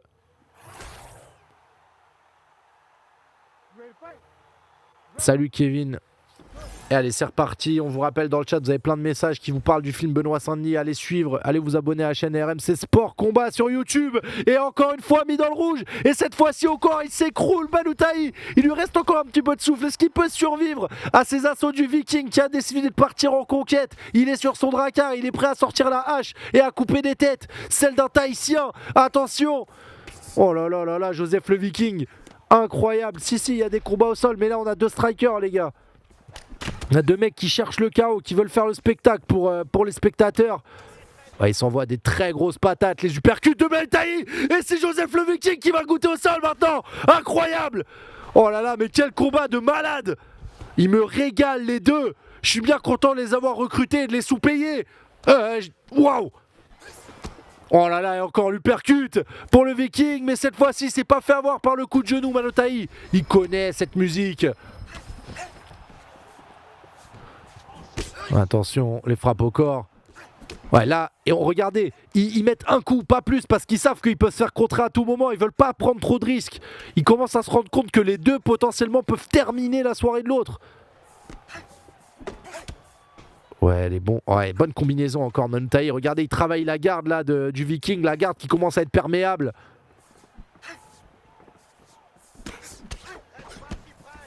Ouais, bonne esquive là. Regardez comme il a glissé pour aller esquiver le crochet du Viking. Le Viking qui frappe quand même beaucoup plus fort, je trouve. Il a de la foudre dans les poings. Un petit peu comme le marteau de Thor, sauf que lui, il n'a pas besoin de marteau. Le marteau, c'est sa main. Ouais, le coup de genou, pardon, qui était un peu court.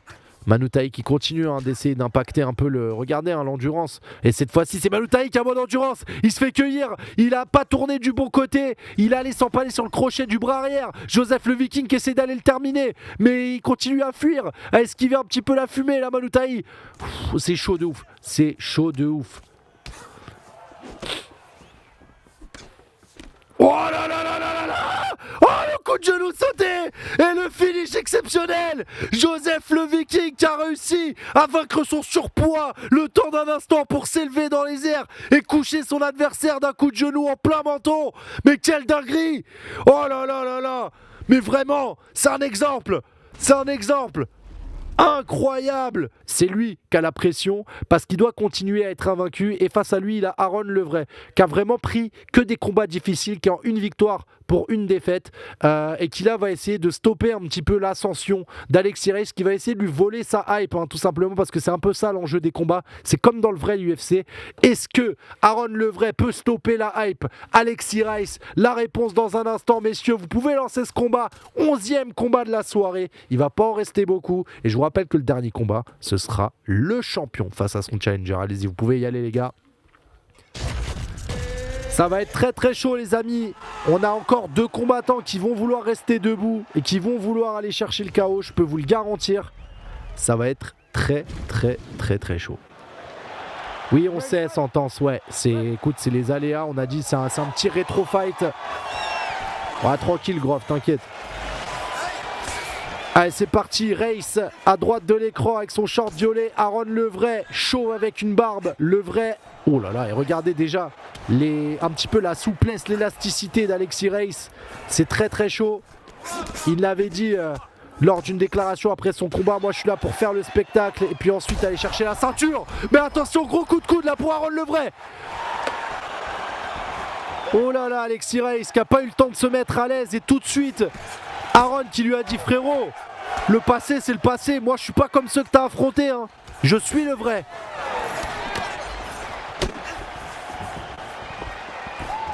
Ouais, bon kick, oh là, bien kick, doublé là par Alexis Reis, très technique. Énorme fight effectivement, ouais. Reis à droite qui commence là à prendre un peu de plaisir. Je l'ai vu sourire entre 2-3 échanges. Je dire, ah ouais, ok, ça va peut-être être plus technique que d'habitude, ça me va. Et pour l'instant, Aaron Levray qui sait qu'il a un gros morceau et il sait que son coude peut lui faire très très mal. Postulant au top 15 et un membre du top 15, Alexis Reis, il fait partie du top 15. D'ailleurs, il va falloir que je modifie les synthés pour intégrer ça. Cette donnée est ultra importante.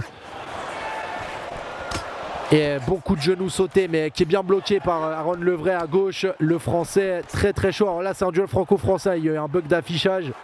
Non, c'est normal. Ouais, bon crochet là. Alexis Reis qui pour l'instant est un peu timide parce que on a vu que Levray avait des contres très très très dangereux. On comprend mieux. Il va falloir être un peu plus stratégique pour la pépite. Le membre du top 15, Alexis Reis, qui là est contre la cage. Il se fait un peu bousculer. Ouais. Ouais, bien sûr, les captations qui n'ont pas été optimales. Bon, c'est des choses qui arrivent. Attention, là, gros coup de genou en pleine tête pour Aaron Levray. Une emmenée au sol. On pensait pas que ça irait au sol pour le coup.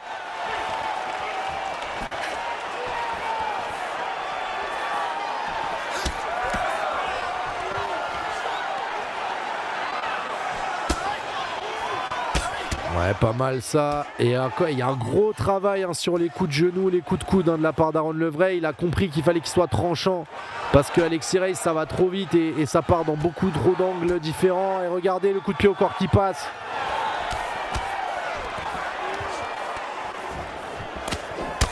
Ouais, il est encouragé apparemment, il s'est préparé spécialement pour ce combat, Aaron Levray. Et pour l'instant la stratégie est payante face à un Alexis Reis qui est très mobile, très vif.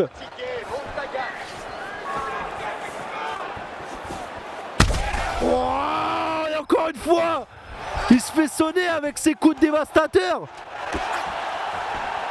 Oh, c'est exceptionnel de technicité.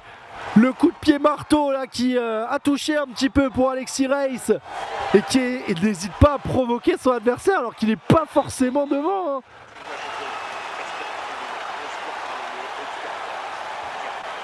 Ouais, premier round qui je pense devrait quand même être en faveur de Levray parce que voilà, ça a commencé avec ce coup dans la tempe là, tranchant comme un katana. Ça a été très très chaud. Ouais, est-ce que l'invaincu pourrait tomber? Alexis Reis, je vous le rappelle, lui il veut continuer à monter dans le classement en étant invaincu pour se positionner pour la ceinture, mais là Ron Levray, il est en train de lui dire frérot,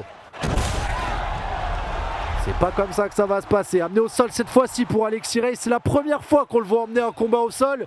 D'habitude il veut rester debout, mais il a peut-être envie de montrer à Levray qu'en fait il est capable au sol de l'embêter et il est capable de complètement le neutraliser. Attention, Reis qui défend très très bien les transitions là. Attention, il y a une nouvelle facette, on est en train de découvrir un nouvel univers. Le sol d'Alexis Reis. Et il va passer sur le côté. Attention, il a l'air très très bon, j'ai peur. Et il continue d'attendrir la viande là avec ses frappes au corps. Et encore là, le ground and pound. Il y a une bonne défense, mais les coups passent. Alexis Reis qui s'est totalement réadapté dans ce deuxième round. Il a dû écouter les consignes de son coin. Il le ramène au sol une nouvelle fois. Et cette fois-ci, il est dans son dos. Il peut continuer à l'arroser. Non, il va tenter de l'escalader pour essayer peut-être de l'étrangler. Attention à ça. Oh là là là là. Ouais, il va l'étaler. Et là, attention, parce qu'il peut être vulnérable à un étranglement ou à un ground and pound à Ron Levray qui n'a pas mis une frappe depuis au moins 3 minutes dans ce round. Tentative d'étranglement arrière cette fois-ci pour Alexis Reis. Est-ce qu'on pourrait découvrir un nouveau crack du sol alors qu'on le connaissait comme un spécialiste du KO? L'étranglement arrière qui est verrouillé. Mais il va se débattre à Ron Levray. Il va pas taper, pas là-dessus. Non, il arrive à casser la saisie. Il va prendre son temps, Alexis Reis. Il sait qu'il doit trouver l'ouverture. Il doit trouver le petit geste superflu qui va permettre de sanctionner. Aaron Levray est en mauvaise posture. Alexis Reis est en fait un genre d'anaconda au sol. On ne le savait pas. On pensait que c'était juste un combattant debout, mais il sait tout faire. Et attention, Aaron Levray qui a plus de cardio. Aaron Levray qui va se faire étrangler. Cette fois-ci, c'est verrouillé. Il a tapé. C'est terminé. 3e victoire de suite. 3e finish. Alexis Reis, propulsé plus haut vers le top 15, se rapproche à nouveau de la ceinture. Il continue son chemin invaincu dans la ligue. Oh là là là là, et on vient de découvrir qu'il avait un sol de malade. À la gauche de l'écran, il nous vient du Pérou, spécialiste du sol et de la soumission. Diego Tello est en 2 victoires pour 1 défaite. Il avait notamment signé la soumission la plus rapide de la ligue. Il est complet, il sait aussi faire debout, mais on a vu qu'il aimait bien repérer ceux qui n'étaient pas bons au sol pour les sanctionner tout de suite. Face à lui, vous avez l'un des joueurs les plus chiants, Nicolas Vergara. 3 victoires, 2 défaites, ancien champion, tout simplement un fight IQ de malade. Pas forcément le meilleur technicien, pas forcément le meilleur striker, mais il réfléchit et il s'adapte, et à chaque fois dans le combat il trouve des solutions. Ça n'a pas été le cas dans ces 2 derniers combats, mais je suppose qu'il veut revenir avec de très mauvaises intentions. Le Pérou affronte l'Espagne, c'est le 12e combat de cette soirée. Vous pouvez lancer ce combat. Quel sera le meilleur combattant qui parle espagnol de cette ligue, Diego Tello ou Nicolas Vergara? La réponse après les 3 rounds de 5 minutes de ce combat. Allons sur la soirée. Allons sur la soirée, c'est parti. Vergara à gauche de l'écran, à droite, Diego Tello. On rappelle, c'est un immense combat auquel on a droit. Nico Vergara est un ancien champion. Diego Tello est un combattant qui veut aller combattre pour la ceinture. Does a great job of mixing up his strikes, lands another leg kick. Et regardez les esquives là de Vergara qui commence tout de suite à faire la différence. Il a tenté le takedown et il va tomber sur... Qu'est-ce qui se passe? Nice leg kick. Ouais, il a eu peut-être un petit... Quelqu'un a dû l'appeler. Ouais, le retrait de buste qui est très efficace, qui permet de mettre des contres 2 fois plus puissants. Si vous reculez le buste pour réattaquer, forcément il y a un transfert de poids qui fait que vous êtes beaucoup plus puissant. Et c'est une des spécialités de Nicolas Vergara. Diego Tello qui pour l'instant lui est celui qui frappe le plus, mais il frappe beaucoup dans la garde. À voir s'il arrivera à faire du dégât sur l'Espagnol pour le combattant péruvien. Ça va très très vite en tout cas entre les deux. Et Vergara vraiment en termes d'esquive, je vous l'ai dit, il est en ultra instinct, il voit tout à l'avance un petit peu. Mais attention, il commence à se faire sanctionner. On a des coups un peu plus larges pour Diego Tello. J'aime bien. Regardez, on veut pas trop s'engager, des frappes au corps pour Vergara. Ouh là là! Et le premier coup, le premier gros coup pour l'Espagnol. L'Espagnol qui essaye de décoder ce nouvel adversaire, ce Péruvien dangereux. Et attention, qui a failli se faire cueillir là sur un énorme overhand. C'est ce coup de poing qui passe par-dessus là pour prendre plus d'angle, plus de puissance. Un des coups préférés de Benoît Saint-Denis d'ailleurs. Pour l'anecdote, on l'a vu en interview, j'avais dit t'aimes quoi comme sauce? Il a dit moi la salade je la mange avec la sauce overhand. Donc c'est cette fameuse patate.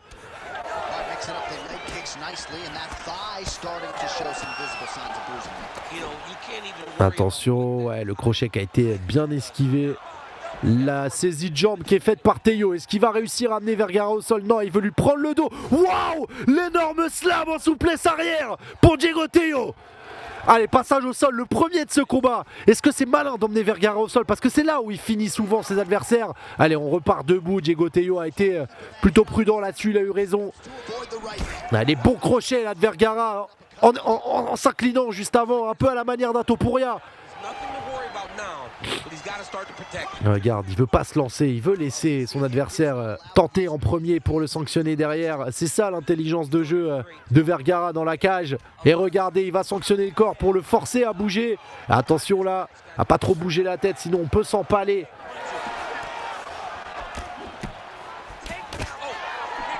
Oh attention, elle est crochet bras avant de Diego, il commence à toucher.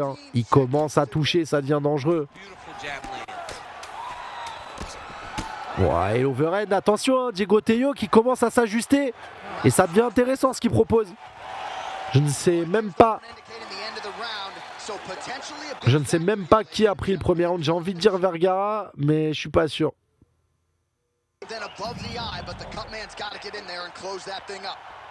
All right, let us now look back at some of the highlights from that round, and there just aren't that many guys on this roster that can keep up this offensive wrestling pace. Non, c'est pas illégal, on a des petits règles spécifiques dans cette ligue, je suis un président compréhensif. Je vais te dire ça, en fait c'est la jauge d'avantage de grappling, c'est-à-dire que en fait plus la jauge va de ton côté, plus tes amenés au sol, tes transitions ou tes soumissions seront efficaces. En fait on considère qu'il y a des temps forts et quand tu as le temps fort avec toi, t'as plus de réussite dans ce que tu entreprends en grippe. Attention Vergara qui une nouvelle fois met dans le rouge, il a provoqué une coupure au visage de Diego Tello. Je vous rappelle qu'on a eu un combat qui a été arrêté par le médecin très tôt dans la soirée à cause d'une coupure beaucoup trop profonde.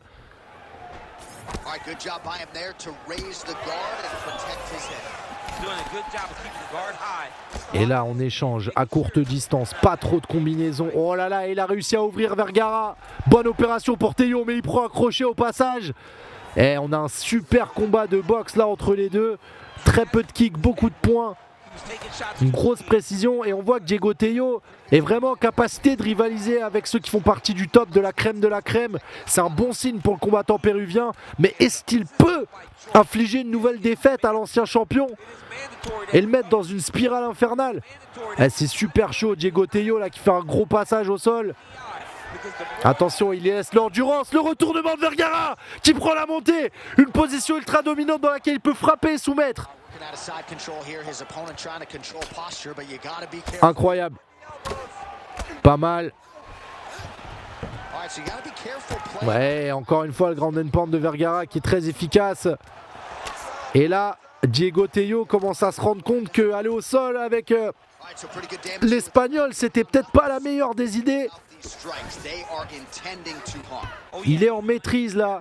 Il est en train de l'emmener dans son domaine. Ça, au sol, c'est un autre jeu. C'est un jeu d'échecs. Vraiment, il n'y a pas de hasard.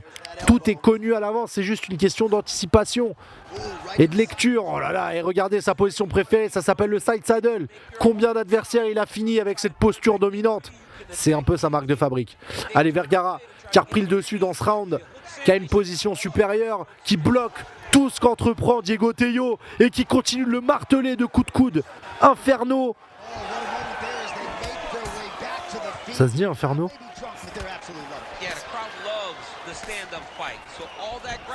Eh, vous rendez ouf Bim est court-circuité, j'ai juré. Facile quand on est avec les doigts. Voilà, attention, Vergara se fait sonner. Il se fait sonner, c'est un avertissement en fin de deuxième round. Attention.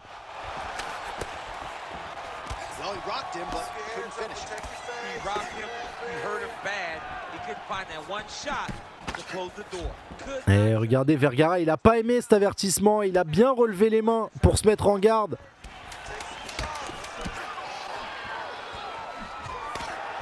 Oh là là, et regardez, heureusement qu'il a une garde bien solide. Hein. Oh là là là là là là.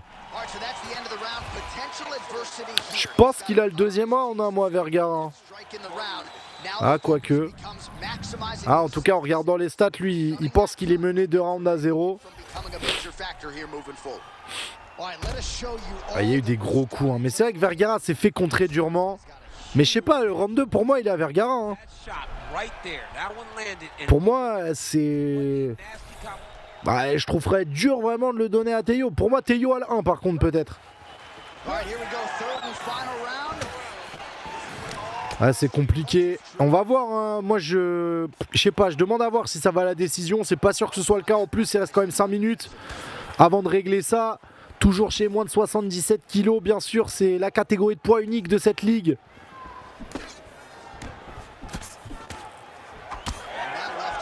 Ouais, je sais pas. Moi, sur le 0-2, j'ai un petit doute en vrai. Hein. Eh, attention, Vergara. Toujours avec ce retrait de buste. C'est vraiment, le retrait de buste, c'est...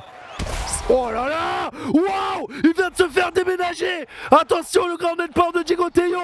Il a encore pris un coup, Vergara! Et le coup de coude! Il reste quand même conscient malgré ça! Mais quelle accélération du Péruvien! Personne ne l'a vu venir! Incroyable! Et on aurait dit cette moto qui vous dépasse sur le périph', juste vous l'entendez, vous l'avez jamais vu. Attention, Vergara qui est sur le dos. Comment il va pouvoir se sortir de ça? Il a été très performant au sol lors du deuxième round, mais pour l'instant les frappes et les dégâts sont du côté de Diego Tello. On est en train d'assister à la chute d'un roi. Le roi n'est plus, le roi espagnol n'est plus. Le Pérou qui est en train de reprendre ça. Attention. Ah, et Herbdin qui va les séparer pour manque d'activité au sol. Oh là là là là là là. Attention à l'endurance de Diego Tello. Attention au cardio. Attention à ça. Oui, le bon crochet là du bras arrière. Attention à cette coupure aussi sur Diego Tello. Regardez la coupure. S'il décide d'accélérer, il peut le terminer avec le médecin. Attention, encore une fois dans le rouge. Vergara se fait bousculer. Mais Diego Tello, c'est une progression phénoménale. Il est en train de rivaliser avec les plus grands. Personne ne l'a vu venir. Diego Tello qui continue. La destruction péruvienne. Attention. Oh là là là là, c'est incroyable. Mais non. Mais c'est pas vrai! Et il va réussir à mettre TKO Nicolas Vergara! Diego Tello, un nouveau problème! Il nous vient du Pérou! Un nuevo problema! Que está de Pérou! Ça veut rien dire. Oh là là là là. El peruano peligroso! Diego Tello! Oh là là là là, Vergara, ça a été 3 victoires de suite et maintenant 3 défaites de suite. Mettez des GG et pour Diego et pour Vergara s'il vous plaît. Felicidades a los dos peleadores, que fue una pelea muy espectacular. Gracias a los dos. Incroyable, Diego Tello qui passe en 3 victoires pour 1 défaite. Lui aussi, il va reprendre des places dans le top 15. Par contre, la position de Nicolas Vergara en tant qu'ancien champion et sur 3 victoires de suite, 3 défaites de suite, c'est un peu la trajectoire de Tony Ferguson dans mon livre. Donc va falloir être attentif à ce qui se passe du côté de Nicolas Vergara parce que la chute peut être vertigineuse. Là, en 3 victoires, 3 défaites, je ne suis même pas sûr qu'on ait encore une place dans le top 15 pour ce genre de bilan. Donc attention. Le prochain combat de la soirée, je vous l'ai dit, c'est un affrontement entre 2 membres du top 15. Damien Fox, 3 victoires, 1 défaite, un des sols les plus dangereux de la ligue. Face à lui, c'est un combattant qui monte, John Draken, qui est en 2 victoires pour 0 défaite. Est-ce qu'il peut passer en 3-0 et aller se positionner comme un challenger à ceinture, ou est-ce que Damien Fox va remettre les pendules à l'heure, passer en 4 victoires pour 1 défaite et aller lui se positionner pour tenter de dérober la ceinture au champion. On a 2 combattants qui sont très très bons, même si Damien Fox, je vante très souvent son sol, mais il nous a signé un des plus grands KO de l'histoire de la ligue, il faut aussi le rappeler. John Draken, c'est un casse-tête. C'est, tu vois, Mastermind, un peu là, le jeu de société dont ils te font la pub à Noël et que personne n'a jamais compris. C'est un peu le même délire. C'est John Draken. Vraiment, c'est très très chaud. Les amis, vous pouvez lancer ce 13e combat de la soirée parce que j'ai vraiment hâte de le voir. On va avoir, regardez, un spécialiste du jiu-jitsu. C'est la configuration qu'a choisi John Draken et Damien Fox qui va prendre un profil de lutteur. Donc je pense qu'on va voir beaucoup de sol. Mais ces mecs-là sont capables de rendre le sol spectaculaire et intéressant et non pas chiant.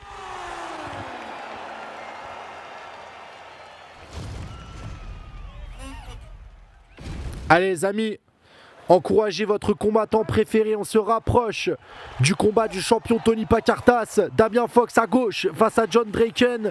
Les 2 combattants veulent monter dans le top 15. Damien Fox doit défendre sa place et se positionner pour aller à la ceinture. Draken, lui, il veut lui voler sa place et aller aussi se placer dans la course à la ceinture. C'est très simple. Fox est au-dessus au classement. Draken est un peu le challenger et ça part au sol tout de suite. Draken qui est par-dessus avec sa natte.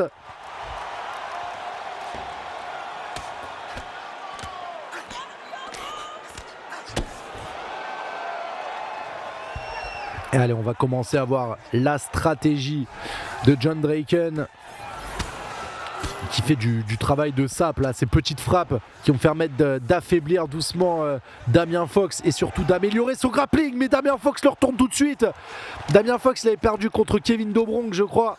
Je vois Draken choquer la ligue, nous dit les court-circuités. Pour l'instant, le temps fort il est pour Damien Fox là, qui a réussi à se redresser pour mettre de grosses frappes. Bonne défense là sur les transitions, fin de transition même pour Fox.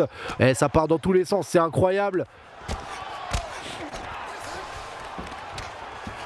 Regarde, il feinte à droite, il se redresse, les frappes qui sont contrées, mais il arrive à enchaîner, Damien Fox, mais quelle vitesse de bras incroyable. Et Draken qui commence à se dire, ah oui, ok, il est bien rusé ce renard face à moi, attention, va falloir que je sois plus malin que ça. John Draken qui reste sur le dos, qui reste pour l'instant acculé et sous pression de la part de Damien Fox. Attention à ne pas prendre trop de risques. Et oh là là, le retournement de John Draken qui va enchaîner sur une tentative de Kimura, de clé d'épaule, et qui veut aller soumettre peut-être un des spécialistes du sol. Ce sera un gros message. Et il essaie de se débattre, Damien Fox, mais c'est difficile. Sa défense est lue par John Draken. Attention, il n'y a plus de cardio pour notre ami Damien Fox. Et la pression sur l'épaule commence à être dure. Regardez, il rougit. Elle n'est pas loin de lâcher cette épaule. Ah, c'est pas de l'épaule d'agneau qu'on fit qu'à cuit 16 heures, ça je vous le dis. Et là il va enchaîner avec la tentative d'étranglement. Attention à John Draken qui est peut-être en train d'emballer l'affaire face à Damien Fox. Non, il s'en sort. Oh là là là là, les réflexes de survie d'un spécialiste du jiu-jitsu brésilien. Incroyable. Pas si facile que ça à étrangler, même s'il n'a plus de cardio. Ça reste vraiment un dur à cuire, un dur à étrangler même, j'ai envie de dire. Et allez, la phase offensive cette fois-ci de Damien Fox qui lui aussi va attaquer sur une Kimura. C'est une clé d'épaule, une technique répandue. Et elle s'appelle comme ça parce que le premier mec à l'avoir fait, il s'appelait Kimura, c'est tout. Oh, et on repasse dans le dos là pour Draken. Il y a un avantage pour Draken maintenant avec cette tentative de soumission.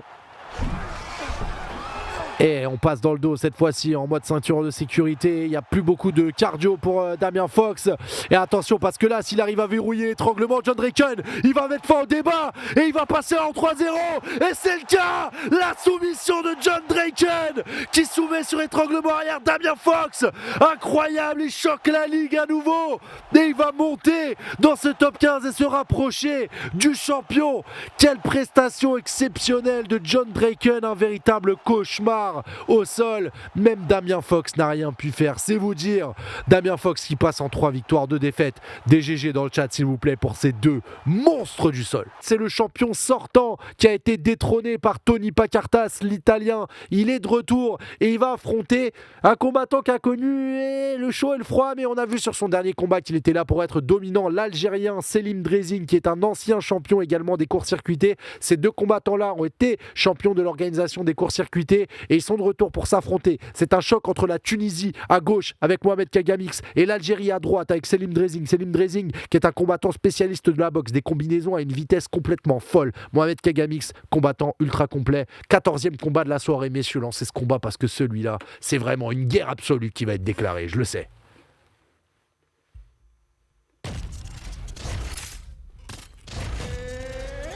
Merci.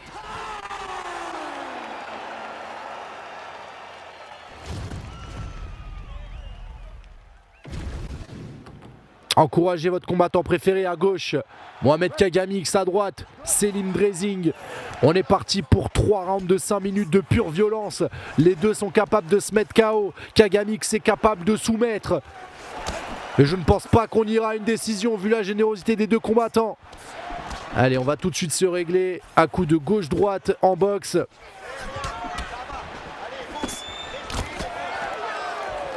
Oh, le high kick! C'est les Drezing qui choque Kagamix d'entrée. Attention! Oh, peut-être l'un des KO les plus rapides de la ligue. Non, il se relève Kagamix. Oh là là! Mais c'était un coup de malade! Ah, la jambe de feu qu'il lui a mis là. On aurait dit la frappe de Rizeux là, Liverpool qui avait pété une jambe. Allez, Kagamix, il doit se remettre là après ce premier choc qu'il a subi.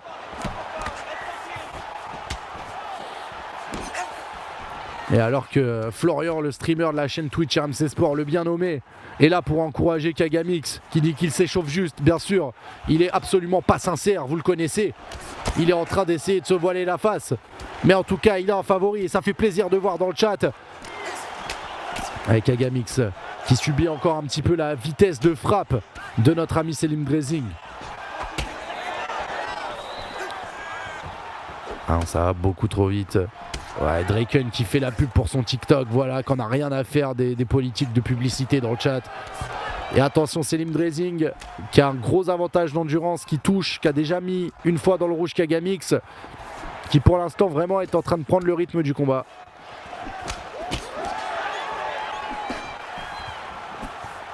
Allez, Kagamix qui doit trouver la faille là dans cette garde. Peut-être qu'il veut casser la garde de Selim Drezing. Bah, il a réussi à le cueillir là et attention, une première coupure qui se dessine sur le visage de Selim Drezing. Je vous rappelle que à l'UFC vous pouvez être interrompu par le médecin. Le médecin a plus de pouvoir que l'arbitre. S'il estime que le combat doit être arrêté pour raison médicale, il peut le faire.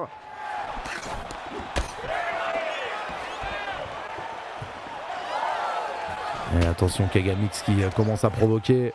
Mr Blue qui annonce la fin de la hype Kagamix, mais Mohamed Kagamix, le Tunisien, lui, il a l'air bien dans ses baskets. Il le vit plutôt bien ce début de combat, j'ai l'impression.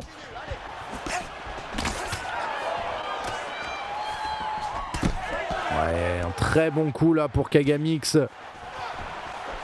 Attention, c'est Drezing qui est redescendu un petit peu en intensité, qui s'est fait couper, mais qui a toujours un très gros avantage d'endurance et de cardio. Il va falloir qu'il capitalise dessus et qu'il ne se fasse pas surprendre surtout. Ouais, gros coup de coude là dans le clinch. Regardez un Kagamix. Oh là là! Et il l'a bien cueilli avec le crochet là. Oh là là là là là là. Fin du premier round, je pense que c'est un premier round qui va aller pour Drezing avec ce knockdown qui est arrivé très très très très haut. Pas très vite, pardon, au lieu de très haut.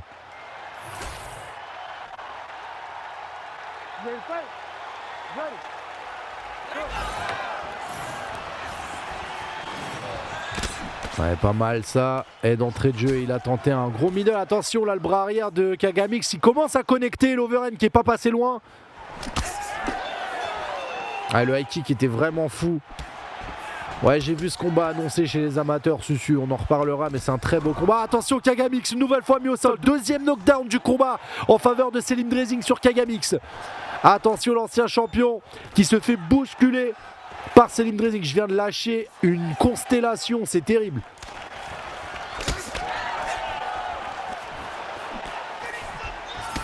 Oh, attention. Ouais, Kagamix, il veut rester à courte distance pour frapper fort.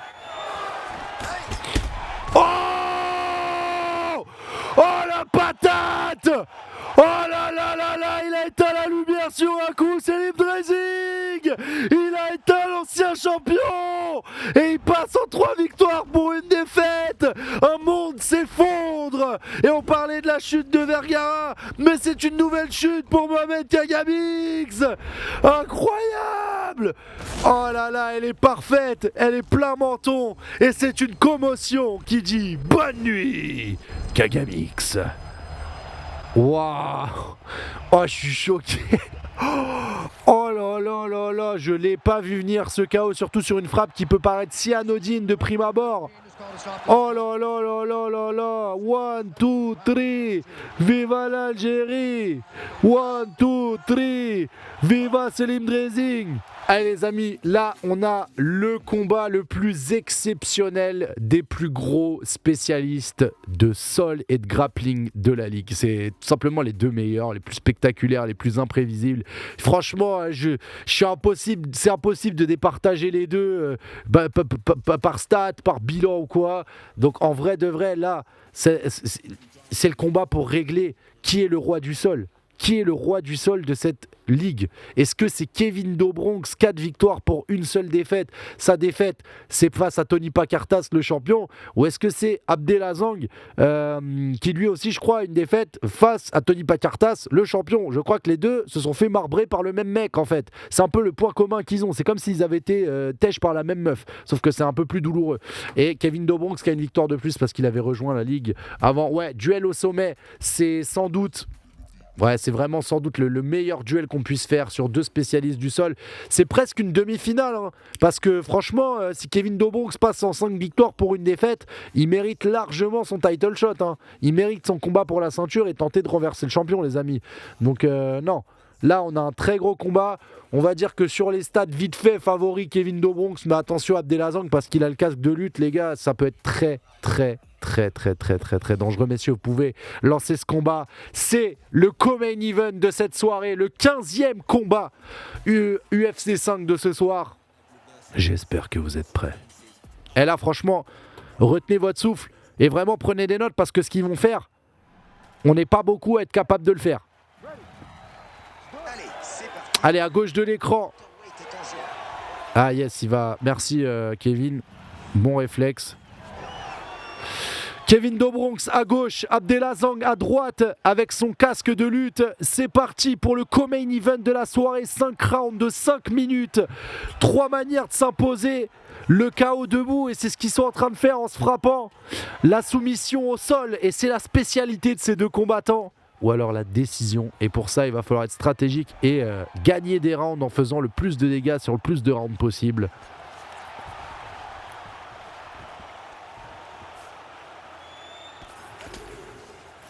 Ouais, pas mal. Bonne défense là d'Abdelazang. Premier passage au sol, c'est Kevin Dobronx qui est au-dessus. Merci Grover, on est premier au monde et merci à tous, on est premier au monde sur UFC 5 grâce à vous sur Twitch. Merci les amis, bienvenue à tous, salut Yushiro. Et Kevin Dobronx qui continue de maintenir sa position là au sol, très forte. Ouais, des frappes au corps là pour faire du travail de sape et essayer de réduire le cardio d'Abdelazang. Mais attention, il l'a mis dans ce qu'on appelle une rubber guard. C'est une posture qui est dangereuse parce que voilà, on peut mettre d'énormes coups de coude. On peut potentiellement étrangler aussi. Attention à cette posture d'Abdelazang qui est très technique. Et il arrive à s'en sortir, Dobronx. Bonne phase là. Énorme fight, ouais. Ah, les deux, je vous ai dit, ils vont sortir des techniques ninja interdites qu'on n'a jamais vues de notre vie. C'est clairement ce qu'ils savent faire de mieux.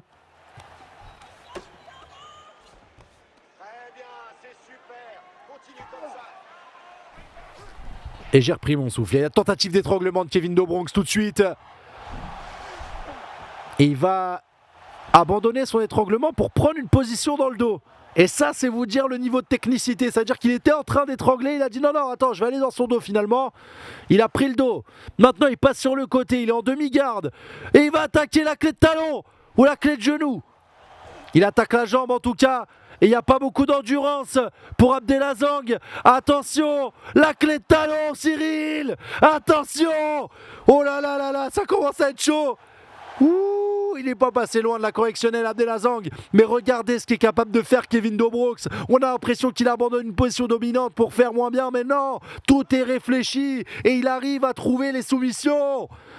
Oh là là, c'est incroyable. Attention parce que franchement, s'il se réattaque à la jambe d'Abdelazang, ça va être très compliqué, hein, vraiment.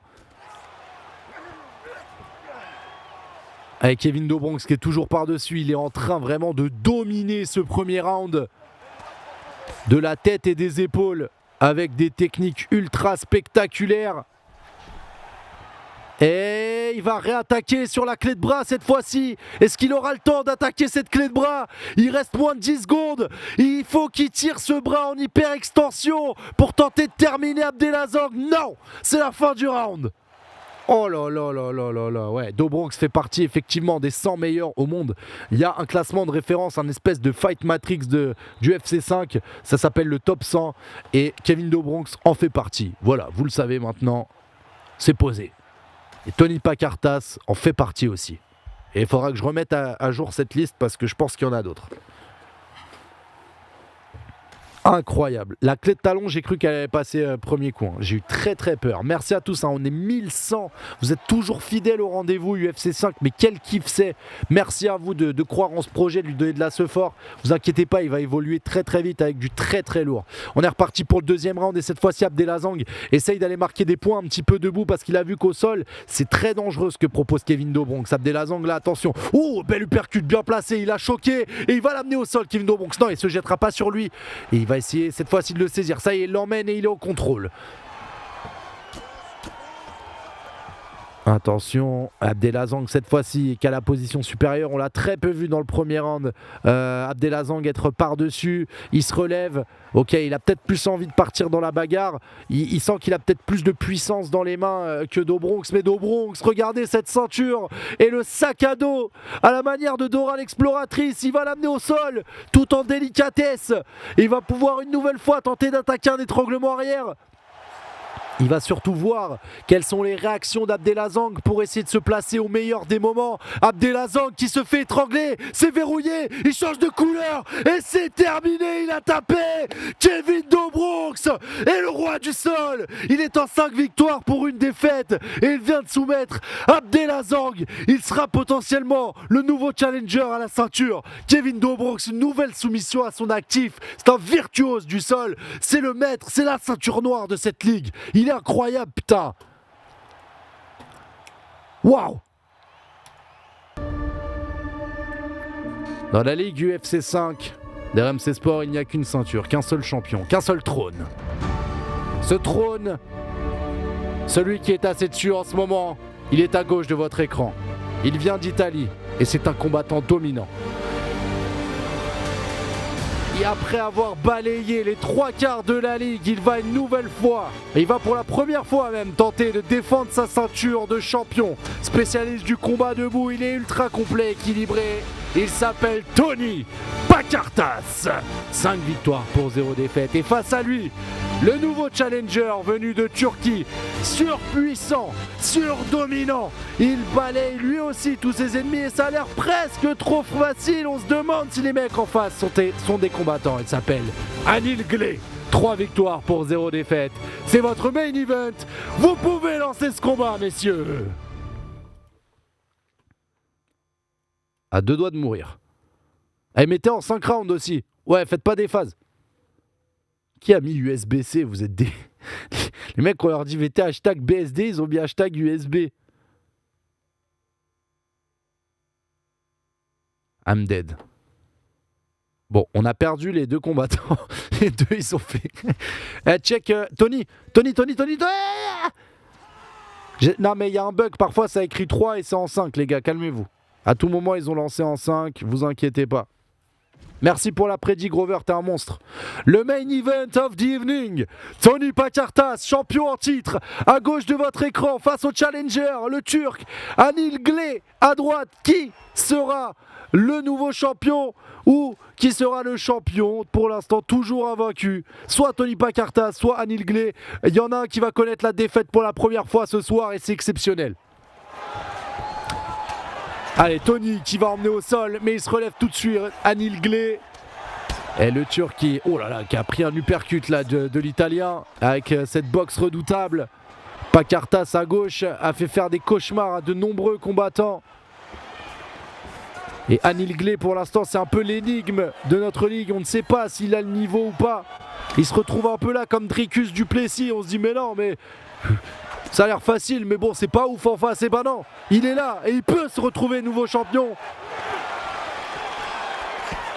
Ouais, bon front kick là qui a été bloqué. Pakartas qui ne combine pas trop. Ils sont en 5 rounds, ne vous inquiétez pas. Tout a été fait dans les règles de l'art. Regardez en haut de votre écran, vous avez chaque barre qui représente les rounds. Et attention, parce que là, chaque petite différence de cardio et d'endurance peut avoir des conséquences énormes sur le combat. Une première accélération pour Pakartas. Et tentative de prise de dos pour Anil qui a été magnifiquement défendu par le champion. Attention, le champion qui s'est déjà fait couper par les coudes du Turc. Attention! Est-ce qu'on pourrait avoir une surprise et un combattant débarqué de nulle part, Anil Gley, qui serait le nouveau champion? C'est incroyable, ce serait incroyable. Ouais, encore un clinch et cette fois-ci c'est Pakartas qui veut mettre les coups durs, l'esquive de Gley. Oh là là là là, la technicité du combat. Fin de takedown pour le Turc. Et le champion qui continue de repartir de l'avant avec des uppercuts, un crochet qui fait mal là. Et Pakartas, toujours très mesuré sur le moment de placer sa garde, qui va renverser la tentative de takedown d'Anil. Et passage au sol pour le champion. Premier passage au sol, et là regardez, c'est comme ça qu'il marque ses points. Le travail de sape, l'affaiblissement du menton de son adversaire. Petit à petit, et ensuite j'améliore ma position. Et là je vais essayer de te faire mal. Non, je me relève. Incroyable niveau. Quel combat de malade. Pakartas qui touche une nouvelle fois, bras avant. Et maintenant le bras avant avec le crochet. Il est en train de travailler le corps et la garde d'Anil Gley. Anil Gley qui est contre la cage. Il faut qu'il sorte de là. Il a pris le jab plus le crochet. Attention, tentative de takedown, toujours repoussé et défendu par Pakartas. Le coup de genou qui met au tapis. Attention. Premier avertissement. Le champion prévient le challenger. Premier knockdown qui va lui permettre de prendre le premier round. À coup sûr, Pakartas commence très très fort. Et il va une nouvelle fois renverser Anil Gley. Continue à combiner 3 secondes. Et c'est terminé pour ce premier round. Premier round pour Pakartas. Quel combat de malade.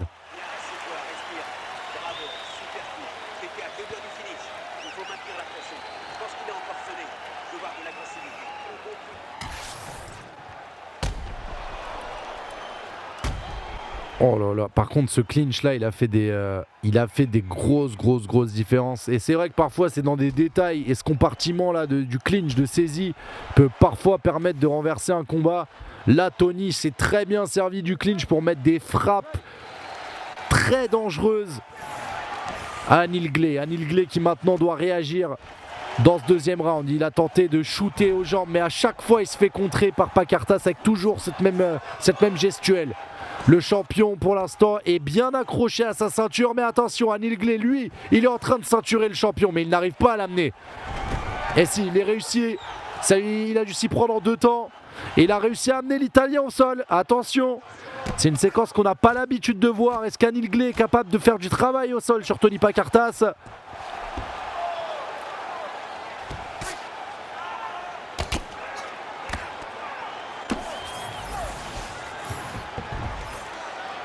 Allez, bon travail là, Anil qui maintient bien la position, hein. Il a le contrôle et il sait que pour prendre le round, faut qu'il garde le contrôle le plus longtemps possible.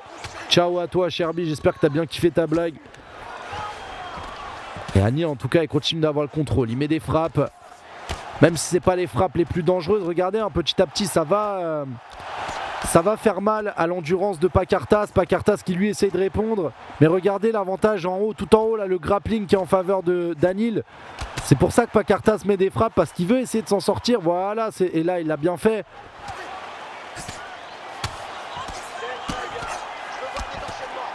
Ouais, c'est très très fort ce qu'il fait, très intelligent Anil Gley. On vous rappelle, hashtag BSD dans le chat si vous voulez tenter de remporter un mois d'abonnement offert à RMC Sport 2 pour ne rien manquer du combat le plus important du MMA français de cette année. BSD contre Dustin Poirier, top 12 contre top 3. On peut passer dans une nouvelle ère, le MMA français au sommet du monde peut-être.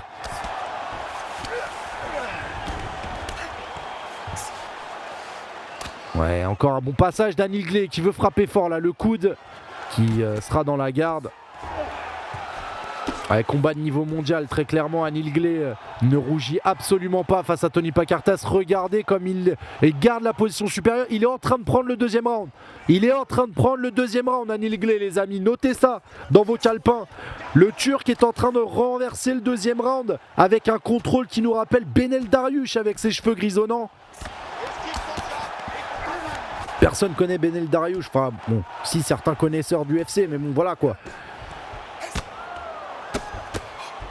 Et Anil Gley, vraiment qui fait un très très gros deuxième round, hein, mais qui est obligé de taper sec dans son réservoir de cardio. Et attention, qui se fait renverser là par Pakartas. Et peut-être que Pakartas voulait exactement ça pour essayer d'aller le finir. Allez, et il a tenté de lui monter sur le dos.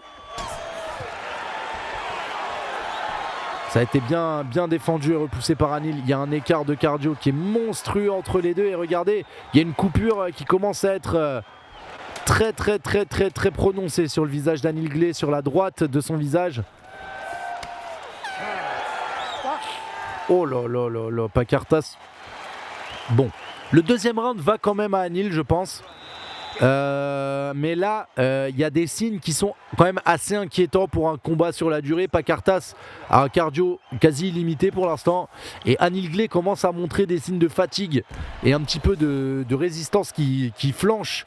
Donc il y a un round partout. Mais ce troisième round peut déjà être une grosse bascule dans ce combat. Et le champion peut peut-être faire la différence pour conserver sa ceinture, puisqu'il a l'air plus frais que son adversaire. Bon, attention les gros coudes là. Et il a réveillé une coupure sur le visage de Pakartas. Un autre coude qui passe. Le passage en clinch maintenant. Et il a voulu lui mettre un coude à la thaïlandaise. C'est pas passé. Il a dû regarder le One en début d'après-midi tout à l'heure sur RMC Sport. Attention, renversement de clinch, coup de genou, combinaison au corps, mais la fluidité est folle. Waouh! Et après, le bras arrière, plein fer. Un gros middle là très rapide. Pakartas est en train de s'énerver. Et c'est une furie italienne là qui est en train de se déchaîner sur Anil Gley. Le takedown une nouvelle fois contré par Pakartas qui va amener au sol et mettre Gley sur le dos. Il va continuer de multiplier les frappes. On rappelle qu'il y a un round partout pour l'instant. Mais il y a un avantage de cardio pour Pakartas. Il garde la position supérieure et là il est en train de fatiguer Gley qui a essayé de s'en sortir avec une sortie qui est beaucoup trop lisible pour un combattant du calibre de celui de Pakartas. Et tentative de retournement. Et pas mal la bonne transition trouvée par Anil Gley. Mais là, attention parce qu'il expose ses flancs et ses côtes. Et là il encaisse de sérieux dégâts qui vont pas aider son endurance. Aïe aïe aïe, Pakartas il commence à accélérer, il commence à prendre les initiatives sur tous les échanges là, et il commence à toucher fort, le blocage qui faiblit pour Anil Gley. Aïe aïe aïe, et il se relève et Anil Gley qui perd beaucoup trop d'énergie dans ses tentatives de takedown, il va se retrouver vraiment vulnérable aux frappes de Pakartas. Attention, passage dans le dos là, il est ceinturé, il le tire, Anil Gley qui arrive à l'amener au sol. Ouh là là là là, attention. Ouais, le ground and pound. Et il y va avec des timings un peu décousus pour éviter de se faire anticiper.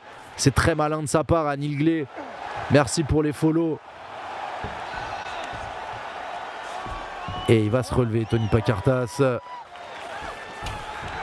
Et nouvelle fois amené au sol. Attention à la prise de dos. C'est pas mal ce qu'il fait Anil Glé là-dessus. Beaucoup de contrôle, des positions dangereuses. Peut-être une tentative d'étranglement. Contrôle ses poignets, tu ne progresses pas. Attention. Anil Glé qui a quand même pris une bonne séquence là sur la fin de ce round. Ça va être un round pas facile à scorer du tout. Attention, une grosse position là qui arrive. Non, elle est bien défendue par Pakartas. Faut qu'il mette des frappes. Il faut du volume pour Anil. Parce que là, il a mis un volume, Tony Pakartas. Si on n'arrive pas à faire au moins aussi bien ou du gros dégât, ce round, il est pour Pakartas. Attention à ça. Attention. Et là c'est vraiment tape de bonhomme. Voilà, qui va plier le premier. Et Anil Glé qui se retrouve vraiment, qui commence à s'essouffler, qui prend des coups de coude. C'est dur, hein. Je sais pas à qui vous donnez ce deuxième round. J'aurais tendance à le donner à Tony Pakartas sans avoir la vérité générale, mais c'est pas évident.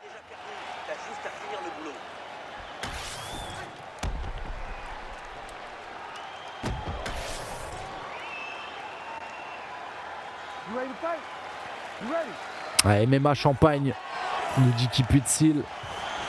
Ouais, personne n'a tenu Pakartas aussi longtemps au sol en tout cas. Enfin, Pakartas avait gagné en décision, hein, je crois, contre Do Bronx à l'époque. Donc Do Bronx avait tenu très longtemps face à Pakartas. Mais il y a tenir et il y a être par-dessus lui, tu vois. Donc c'est un peu différent. Oh là là, attention, Pakartas. Oh là là, le bras arrière qui a fait très mal là sur le crochet. Et attention, passage au sol d'Anil Glé qui va essayer d'aller scorer quelques dégâts. Il y a toujours une coupure au visage de Tony Pakartas. C'est peut-être ça, hein, sa chance de salut pour le Turc. Là, tranquille, bannissez pas Iken et Sagbo. Ils ont l'habitude de se parler comme ça, s'il vous plaît. Mais n'en profitez pas, les autres. Modérez un peu vos propos, s'il vous plaît, pour que ce soit grand public, les amis. Allez, ça repart debout, ça a été séparé par l'arbitre. Anil Glé, il lui reste encore quelques forces, mais Pakartas est toujours aussi frais. Il faudrait qu'Anil Glé vraiment insiste sur la coupure. Je vois pas d'autre manière hein, d'essayer de faire un hold-up un peu. Tentative de takedown. Oh, bien défendu, mais il passe dans le dos, Anil Glé. Ça, c'est bon, ça. Attention. Le retour aux affaires du Turc qui veut aller frapper. Et il continue. Et regardez, hein, il casse le timing. Et il va passer dans le dos. Et Pakartas qui est patient. Parce qu'il sait que si Anil Glé s'emballe un petit peu trop, il va avoir une opportunité. Donc là, Pakartas, c'est pour ça qu'il ne fait rien. Il veut chercher l'opportunité. Et surtout, il veut aussi se prémunir d'un risque de soumission ou autre. Très très grande qualité. Oh putain, là je viens de l'enchaîner. Un Star Wars épisode 4. J'arrive plus.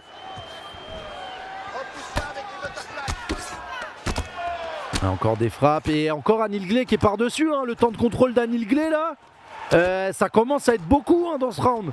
Et on est au 4e round. Attention. On peut arriver sur une décision surprenante les gars. Moi Anil Glé là, il est en train de faire une stratégie de petits fourbes, mais de petits fourbes vraiment malins. Allez, il reste 1 minute, Pakartas doit peut-être inverser la tendance. Là, il a mangé beaucoup trop de temps de contrôle. Et il continue à essayer de prendre le dos. Anil Glé s'est défendu. Ah, il n'est pas là par hasard, clairement. On se demandait s'il avait le niveau, s'il était capable. La réponse, c'est oui. On sent que Pakartas est peut-être techniquement un peu au-dessus, mais on sent qu'Anil Glé, en termes de matière grise, il sait s'adapter et trouver les opportunités de faire quelque chose. Il reste 20 secondes. Il va essayer de se relever. Anil Glé, il reste 15 secondes. On rappelle qu'après, on se regarde tous ensemble le nouveau film RMC Sport, Benoît Saint-Denis contre Poirier, qui s'appelle Fury, qui est déjà un des plus gros bangers qui a jamais existé sur YouTube. Et après on distribuera des bonus aussi. Je vais juste faire une petite pause pendant le début du film. Parce que vas-y, j'ai besoin de vivre un peu aussi. Non mais ça... moi je vous le dis, hein, vous n'êtes pas à l'abri qu'Anil prenne la décision les gars. Attention. Hein. Non. Anil il peut clairement prendre le combat là. Et juste par stratégie. Hein. Et là, il est en train de pousser Pacartas dans ses retranchements parce que je sais pas si Tony est conscient du scoring. Mais il va peut-être être obligé de finir l'affaire. Il l'a mis dans le rouge. Ouais, 2-2. Pourquoi pas? Encore une nouvelle prise de dos pour Anil Glé. Est-ce que vous avez vu souvent Pacartas dans cette prise de dos et amené au sol comme ça? Il se relève Pacartas, l'Italien bien sûr a toujours les ressources hein, au niveau du cardio et dans les jambes. Et il se fait une nouvelle fois amené au sol par Anil Glé. Anil Glé qui a décidé de lâcher tout ce qu'il a dans le réservoir. Il en a plus rien à foutre, même s'il finit en PLS ou quoi. Il veut donner tout ce qu'il a pour essayer de prendre le combat à la décision. L'accélération, peut-être, non. Moi je trouve que c'est Anil. Anil commence à être vraiment un problème. Il nous fait la stratégie escargot, mais il l'a fait super bien. Et il est en train de montrer que finalement, même s'il a moins de cardio, c'est pas grave. Si le cardio est bien géré, ça peut peut-être le faire. C'est incroyable ce qui se passe là, le monde est en train de se renverser. On n'a jamais vu Tony Pacartas autant sur le dos, on n'a jamais vu Tony Pacartas autant emmené au sol, on n'a jamais vu Tony Pacartas potentiellement en train de perdre un combat. Mais Anil Glé, sorti de nulle part, est en train de montrer que ce territoire c'est peut-être le sien.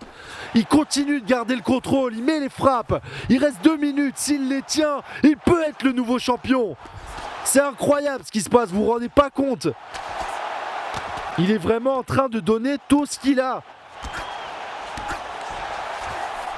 On savait pas ce qu'il valait vraiment. Attention, là, il a plus d'endurance du tout. Attention, attention, il n'y a plus rien. Il n'y a plus rien dans le coffre d'Anil. Attention.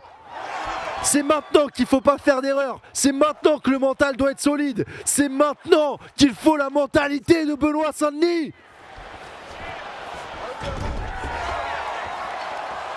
Et encore une mise au sol pour Glé. Encore une mise au sol.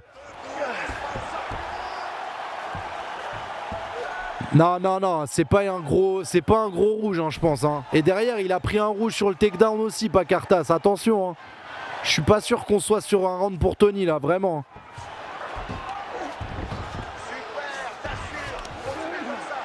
Attention, Anil Glé est-il en train de réaliser l'exploit face à Tony Pacartas grâce à une stratégie ô combien intelligente? Est-ce que Pacartas n'a pas trop pris son temps? Est-ce que Pacartas aurait dû réagir plus tôt pour tenter de finir le combat avant la limite? Est-ce qu'Anil Glé va s'imposer à la décision dans une stratégie certes pas la plus spectaculaire? Laissez s'il vous plaît la cinématique pour laisser un peu de suspense.